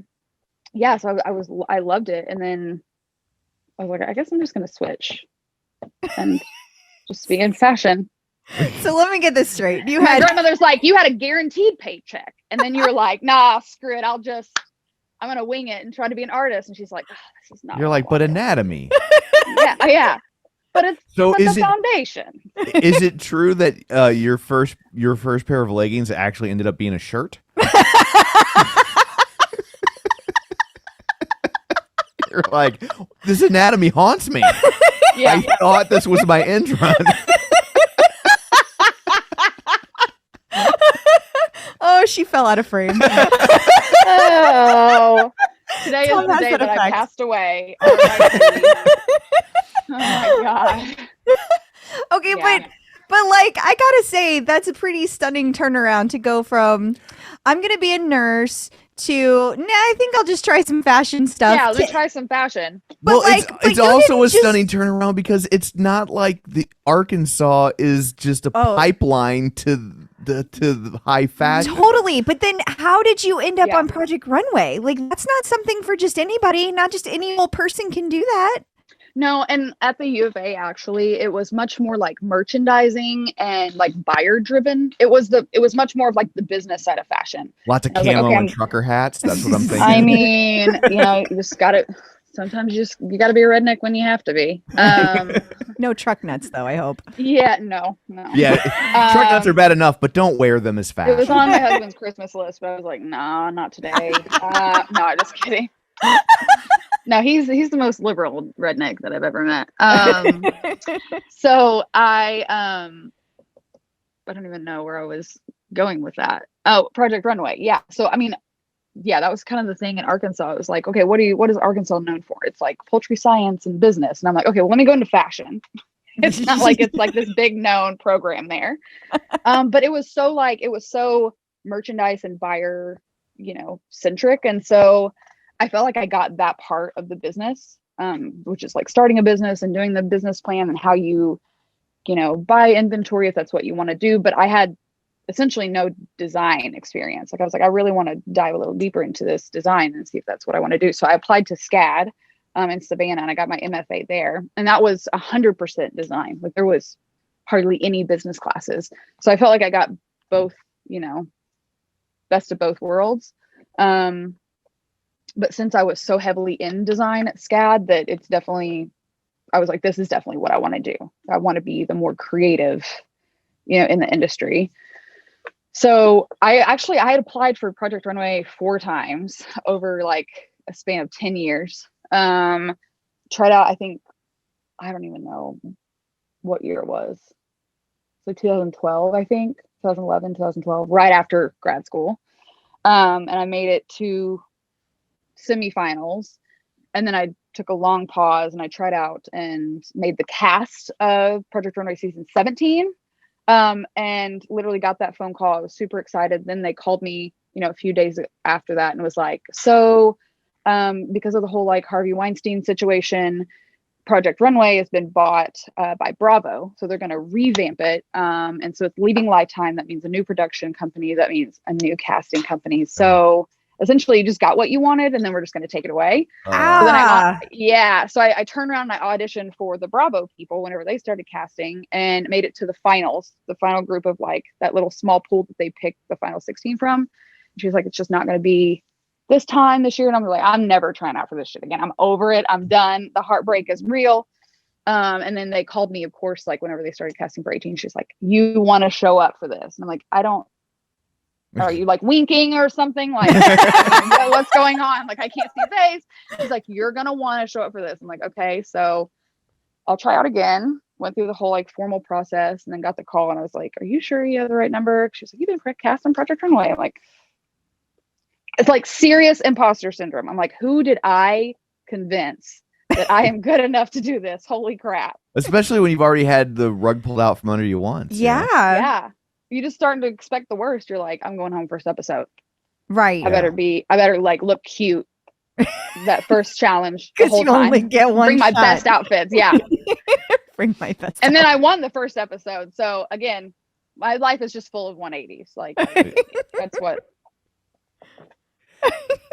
How does that work on Project Runway? You win, but like, do you get points or like, because it seems to me every time I watch stuff like that, I think the way it works is that like you win, but like you move to the next level, but that doesn't necessarily guarantee your spot, right? Like you could win one and then you're in the next round, but you have to like kind of start from scratch all over again. But they have in their heads as judges like what you've already done too. So it's like, well, up until episode 8, if you win a challenge, you have immunity in the next challenge. okay. So since I won the first challenge in episode 2, I had immunity. So no matter what I made, I could not be eliminated. Even if I was in the bottom and I had like the lowest score, I couldn't be eliminated. So it does get you immunity, but episode 8 was the last immunity. But also, I mean, let's be honest, it's a reality TV show. So in the end, whenever it comes to like picking the final 4, or like whether or not, if you're in the bottom and it's between you and somebody else going home, like it would be really hard for me to believe if they don't have in their mind the track record of your wins and how good of the garments that you've produced. So, I mean, if you've got like a few wins under your belt, I mean, it's only going to validate their decision to keep you. Yeah. That makes sense. Yeah. With that being said, I was tied for the most wins and I went home the episode before the finale. So contradiction, but yeah. So what does that look like post Project Runway? Like, how does that impact your career in fashion? Does it turbocharge it? Does it kind of vary from person to person? It does. I feel like I was one of the only contestants that kind of like took it and ran with it. Like I took the opportunity to monetize after every single episode. So I, did like launch hoodies, or the night that the episode aired, right after the episode ended, I would like launch something, because people were right after the episode coming to like my Instagram page and checking out my website. Even if it's not something that like correlated with the episode, it's like, oh, this is new, this is cute, it's an $80 hoodie, like that's an easy buy for me instead of, a $300 dress or whatever. Right. So that it kind of started with that, and it's been really slow growth. I think I had like 18,000 followers like at the end of the season. But it's just kind of like keeping that momentum going afterwards and just like keep growing your brand, because it's not going to come to you. Like I always tell people that are, trying out for Project Runway, or some of the contestants that just like got announced and their season started, it's like you have to take this as an opportunity to like propel yourself forward, because no one's going to come to you for your growth. Like you have to use this opportunity to like blow up your brand yourself. Yeah, so and ultimately it's helped. And we found with it, there are no magic bullets, right? There's no like, you did this one thing and now you're huge. It's like, it's just consistency and lots of little things to move the ball forward. That dog is like dying for some screen time. Like I don't know what is happening. Cute. That doggo. She's very spoiled. She's like, I want to be on the podcast. It's a pupcast. Yeah. And I am her favorite. That's putting it out there. Well, I don't know about that, but but yeah, it's propels you forward for sure. It definitely helped. Like I can't complain. It was, essentially it was like free advertising, Sure. Yeah. Is it a lot of pressure? So a lot faster. Oh my gosh. Yeah. Tell us about that. Our shortest time to sew was 9 hours. Is that? Yeah. So like, I've never created a garment because I have no creative ability whatsoever, but I would think that's not a lot of time. So not. Okay. No. So I think our longest was like 17 hours, and our shortest was 9. And then for the episode that is 9 hours, I did a corseted gown. In 9 hours? And 9 hours for one of the Olympics for Tokyo. So that was our challenge, was like to create like a client piece for name this show. I think they should call it Project Sweatshop. Pretty much. And it was during the summer. Oh. And it was so hot because it was at like it was in the Navy Yards in Brooklyn. So it was so hot, and you're just like dripping sweat. But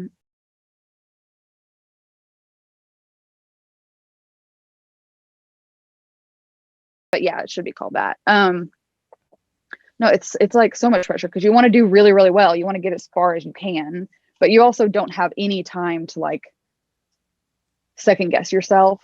Yeah. Or, you know, like if you sketch something, so they give you 30 minutes to sketch. I don't know if you've watched the show, but they give you the challenge, and then they sit you down and they give you like 30 minutes to sketch or 20 minutes to sketch. And then that's the time that you have to come up with your design. I mean, even your sketchbooks are taken away from you at the end of the 20 minutes. Oh, wow. Yeah. Yeah. So then you go to Mood and you start fabric shopping. So there's very little time to be like, I don't really know what I want to do. Let me just sit here and think about it or marinate on it. It's like, no, like back to back. Like once you start sketching, you better feel pretty good about it because you're about to go and buy fabric for that. And if you go back to the workroom and change your mind, there's no turning back. So, and I have seen the show, and I think I have, because there's a lot of those shows out there, like to be but there's isn't there like a giant fabric room they put you in and like you choose, and how? That's Mood. Well, Mood it's not like essentially a room. It's a place in New York. It's 3 stories though. Oh. Mood is like this huge place in New York. It's always been Mood that they've shot the fabric shopping at, but it's so big and you only get 30 minutes. I can't even imagine. Like I would be, I can't even pick out curtains for my home. You know what I mean? And the problem is you don't just need fabric. You need zippers, you need buttons, you need closures, you need any trims that you're going to use. And for me, I mean, you've seen my closets. I don't use like solid black or taupes. Like I like prints and bright colors. So that makes it even harder because it's not like I can sit there and have the time to just pull out all these fabrics looking at all the prints. Like you kind of got to just run to the section and find a color and pull it out and hope for the best. Hope for the best. Yeah. Yeah. I guess you do. And they don't assign you cutters. So you have to find somebody that can help you cut. You just got to run around the store and be like, hey, can you cut this for me? Are you serious? Like I would think that would be, wow. Very stressful. Yeah. Although sometimes I think like when you have to create something like not thinking about it can also be a kind of freedom of just like go through as fast as you can and just you go with your gut a lot more. Yeah. Which I kind of learned, later. I was just like, I'm sketching. I want to do it. Yeah. I'm not going to come out of here safe, but you don't really have a whole lot of time to second guess it. But also too, I had an amazing experience. So you're getting like one side of the story. I'm very positive about my experience because I made it 12 out of 14 episodes. Wow. I won 2 challenges. And I had a great experience. I also feed off of pressure. I love the adrenaline rush. I love the dramatics of not meeting a deadline. So I was like right up my alley the entire time. And you're also like, you're completely cut off from the world. No phone, no computer, no TV, no radio. Go to a hotel and they have like a penthouse. And once you get there, then they take it all away and you're fully like immersed in it. Yeah. And the only people you can really talk to is your castmates. Yeah. So as they start going home, you're like, I have 6 people to talk to. This is conversation is the same. But yeah, you're just completely cut off. You can't leave. Like you have 24-hour surveillance. So yeah, that sounds awful. I'm not gonna lie. Going to the bathroom was interesting. What they watched you go to, I mean, no, but you're mic'd. Oh. So you hope everything no Mexican food. Yeah. So they come in and they're like, okay, you have 15 minutes before, cameras get here. And I mean, let's be honest, not everyone is regular. Okay? Right. Yeah. So you don't have that 15 minutes. I'm not like, okay, body, let's get it together. So when I had to, I was just like, I'd have to wear my mic and be like, okay, now's the time. Let's just get this. Like, it's so weird. Wow. Yeah, that you learn not to even care. You're like, I guess at some point you just kind of have to let it be. Like you can't control it. And it's not like they haven't heard it. I'm sure they've heard everything there is to hear. Oh yeah, no, they're not. Like, I mean, these are the same people that do like Top Chef and like some of these people have worked on like Love is Blind and Big Brother, and it's like, well, those people literally are mic'd and have cameras on them when they're sleeping. So thank Christ. Yeah. That would have been weird. Yeah. Yeah. I couldn't do that. So you didn't get to see your husband during the entire time? We had 2 phone calls, but every time that you have a phone call, it's on camera because they want to capture that like the stress, the drama. Yeah. So yeah. And even prisoners get conjugals. Yeah, I know. It's awkward. Yeah, I know. I'm like, can you send like, what's that money for jail. Like, yeah. Put some money on, Yeah. put some cash on the books. Yeah. Put it on the books. Yeah, honey, can you send me I think some we're inventing a dough? new show. It's a mashup of Project Runway and Love After Lockup. Oh yeah. And we merge the two. And then also too, I want to incorporate RuPaul's Drag Race, because whoever's in the bottom, they should lip sync. And it has nothing to do with fashion. So Okay. I'm in. I like it. I think we should pitch it. you have to be very, very versatile contestant. Yes. Dance, sing, sew all at the same time, blindfolded. In heels. There is a hospital on call. Yeah. And look good. Yeah. Wow.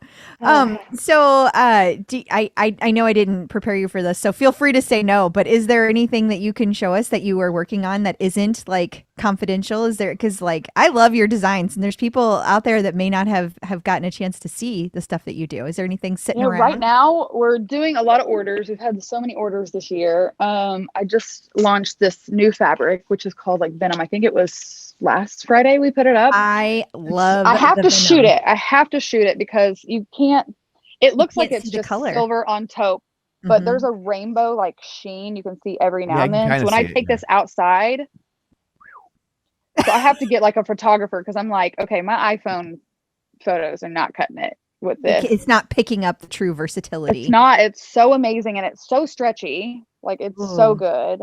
I'm obsessed with it. And then I did this it's called like Galactica, but it's very rainbow and it's absolutely incredible. And I love that can be a workout outfit. I love that.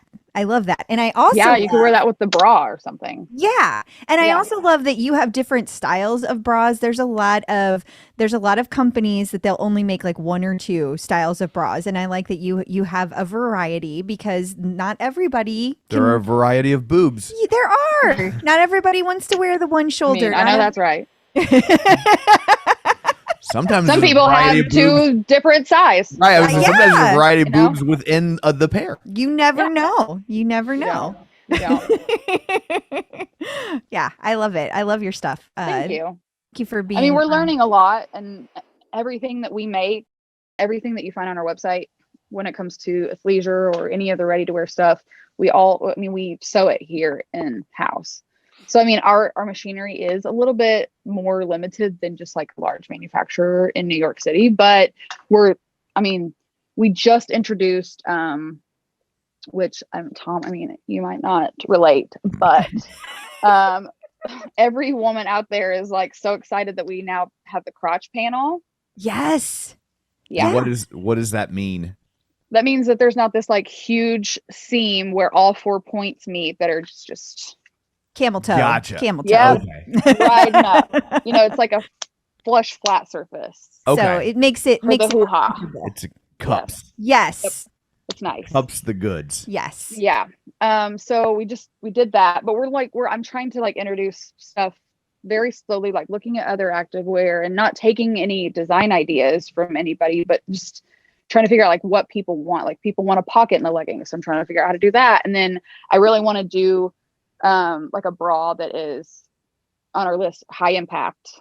I would love to do a high impact one. I don't know how that's going to work out, because I feel like those high impact bras are like, they're developed. Like the fabric's interesting and the lining's interesting. The way that they stitch those together is very, if I can figure out how to do that, that'll be game changing. And then also doing some kind of like really strappy, style that's very like Lululemon and crosses on the back or something. So those straps, those tiny little straps are so hard to make with spandex. That makes sense. Yeah, just trying to develop to be very like, versed in the industry and trying to offer something for everybody. I love that, especially the high impact stuff. A lot of the high impact stuff doesn't have fun or unique patterns. They're almost always just solid and kind of boring. Yeah, boring. Mm-hmm. It's true. Yep, it doesn't change. It's just not. Snooze. Some of it is just such a snooze fest. And I feel like your signatures, I feel like you have a lot of stars and butterflies in your designs. Now, is that like, does that come from somewhere? Is that like something that you personally love? I love like pop art and pop culture. Mm-hmm. And I feel like having those like very strong motifs, like big stars and butterflies and prints and that's a way that I can kind of like express that whenever I'm working with like more traditional silhouettes. Like the pencil skirt isn't something that's like revolutionary. But the fact that like I can apply these super exciting prints to it makes it different. But I think if our clothes aren't making us happy, then, you know, it's definitely one of those like self-expression, like a source of self-expression that we still have left. You know? I mean, now you open your mouth and there's 10 people that are pissed off at you. So it's a way that we can dress that, like, you know, we don't have to worry about making anybody else happy. It's just what we feel the best in. I love that. I really enjoy the bright colors and the prints that you do. So thanks. So going back to Peloton, what are your thoughts on the Peloton community? You've been part of it for a long time. So do you have like any general thoughts about how it's grown over time and how it's affected you personally?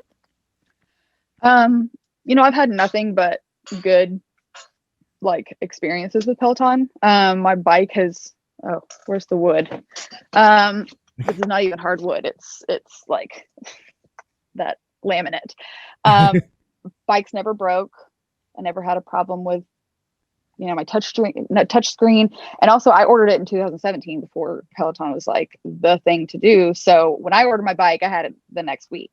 Yeah. So I'm like, I don't know why you guys are having to wait 2 months. Sorry, but you know, just need to be cooler. I got mine the next day. Yeah.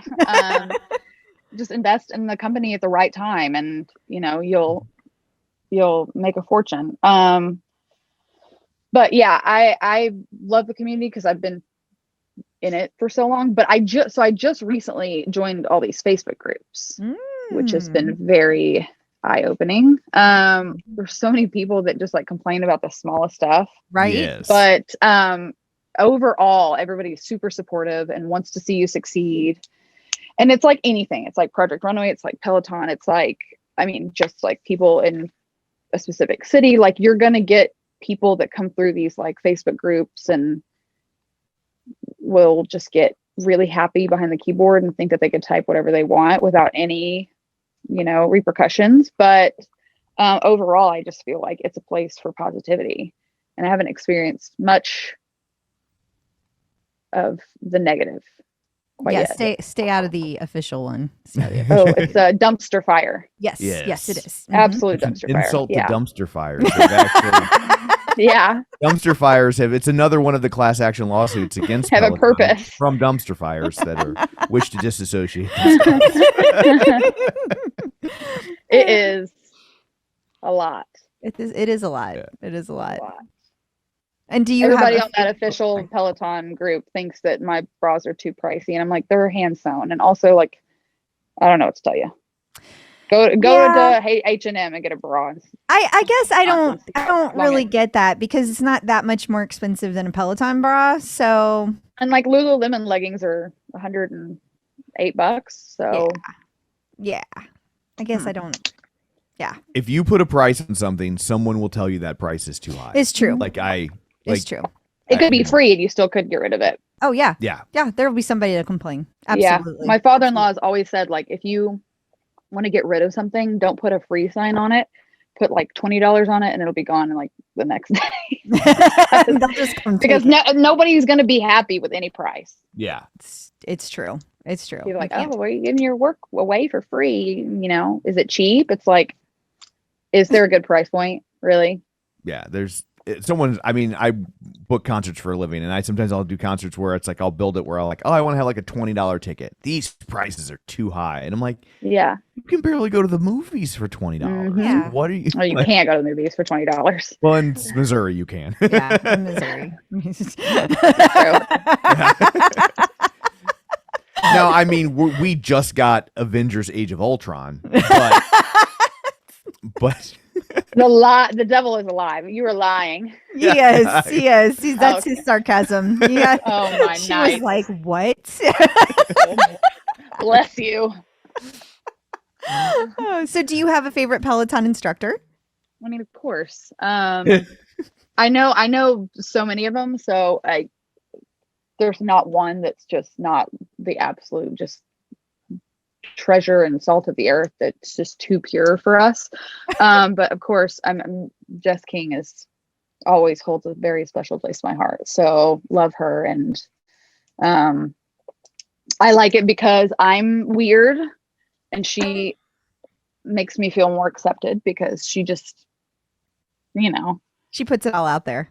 She does. She's like, just be who you are and don't apologize to anybody for it, and live your life. And that's a great example of just like, you can't please everybody. Yeah. No. So if you're just unapologetically yourself and you know that you are being yourself, then that actually feels better than just trying to please every single person at the same time. And you'll find your people. Yeah. Right? Yeah. Like it's like if you're everything to all people, ultimately you're nothing to no one. Right. Yeah. Right. Yeah. Yeah. It's variation. I always tell the kids, all italics is the same as no italics. So true. Yeah. What? You're so specific. These analogies are just like hard. His I love it. He believes specificity is central to humor, and so he does that a lot. It's great.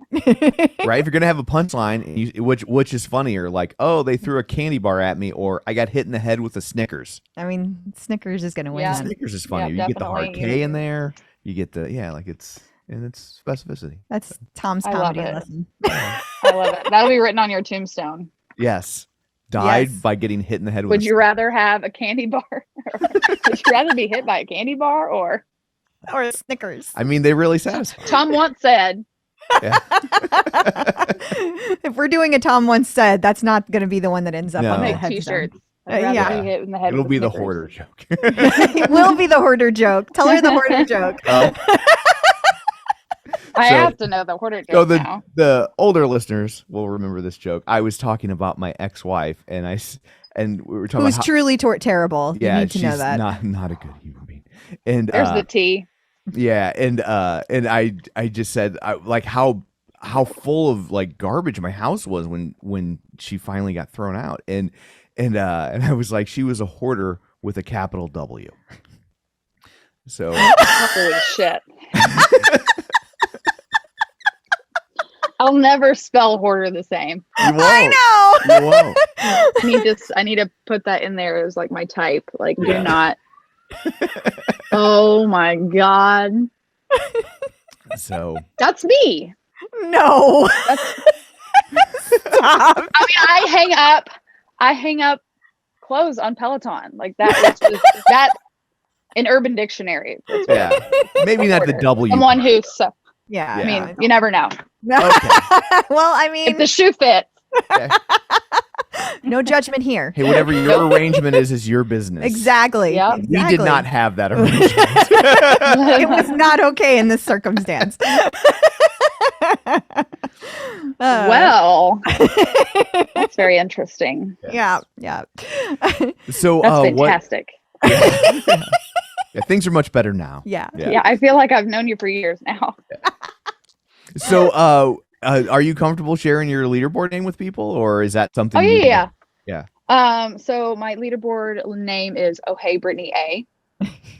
It's just kind of spelled out OHHEY, capital letters. But yeah, Oh Hey Brittany A. Awesome. Yeah. For a while it was just Brittany Allen, but that was like people like you got to get kind of cheeky with it. Do you get a lot of shout outs with that? No, not really. I think I've only gotten like 2 or 3 shout outs ever. Okay. Yeah. I think Jess in the King needs future. to work on that. Yeah, well, sometimes when I'm on a Jess King ride, I'll just change it to like a different leaderboard name that's an inside joke and give her that entertainment. Ah! Now who's spilling the tea? we have this joke that we have laughed so many times over, like how you pronounce Worcestershire. And people will A1. pronounce it like Worcestershire and like Worcester. Worcestershire. Yeah, Worcester. Yeah. And so for my 200, I changed my leaderboard name just to like Worcestershire in capital letters. And she was like, oh my God. Happy 200 Worcestershire. New leaderboard name. Porter with a capital W. Yeah. Porter. Happy 400 to somebody I can't really shout out, but. So, do you have any advice? Do you have any advice for people who are just now entering the world of Peloton? Let's see. Don't take Robin until like your first, like 50 rides. Because she will absolutely I take Robin when I need a really good kick in the ass. And I don't need to be feeling sorry for myself whenever I do it. And then also Jess Sims, don't take any floor with Jess Sims until you're like fully ready. Cause I feel like her stuff is like harder than like HIIT stuff. She's so fast. But I get the best. Like I know that I'm going to be out of commission for like 2 or 3 days afterwards. Cause I'm so sore, but the more like specific, like Facebook groups and like communities and stuff, obviously not the official group because it's just insane.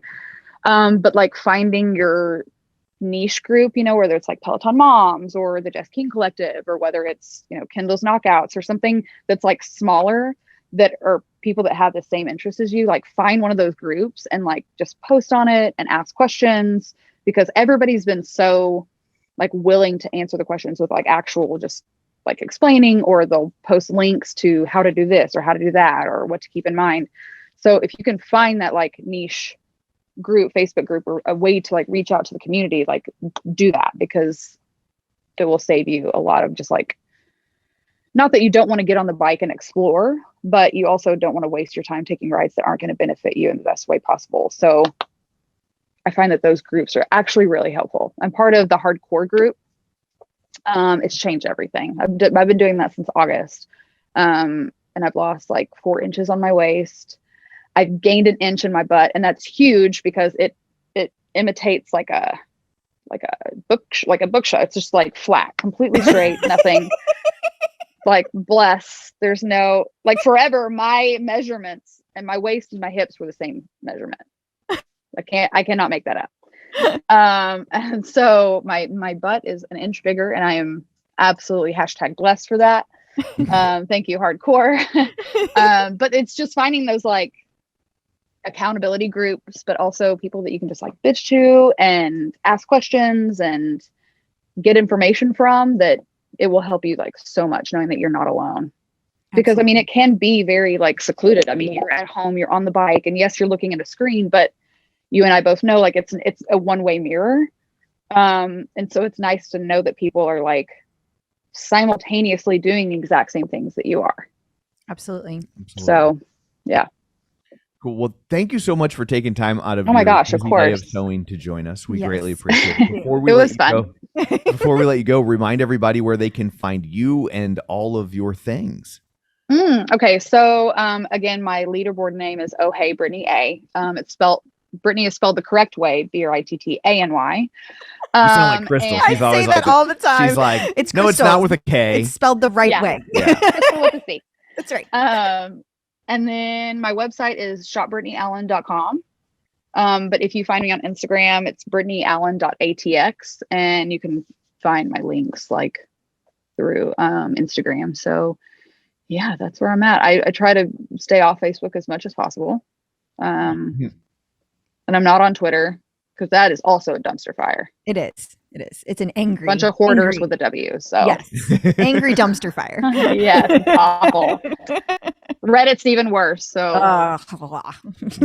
yeah, don't get her started. Yeah, the worst. Awesome. Well, thank you so much for joining us. We really appreciate it. Thanks for having me. That was fun. It was fun.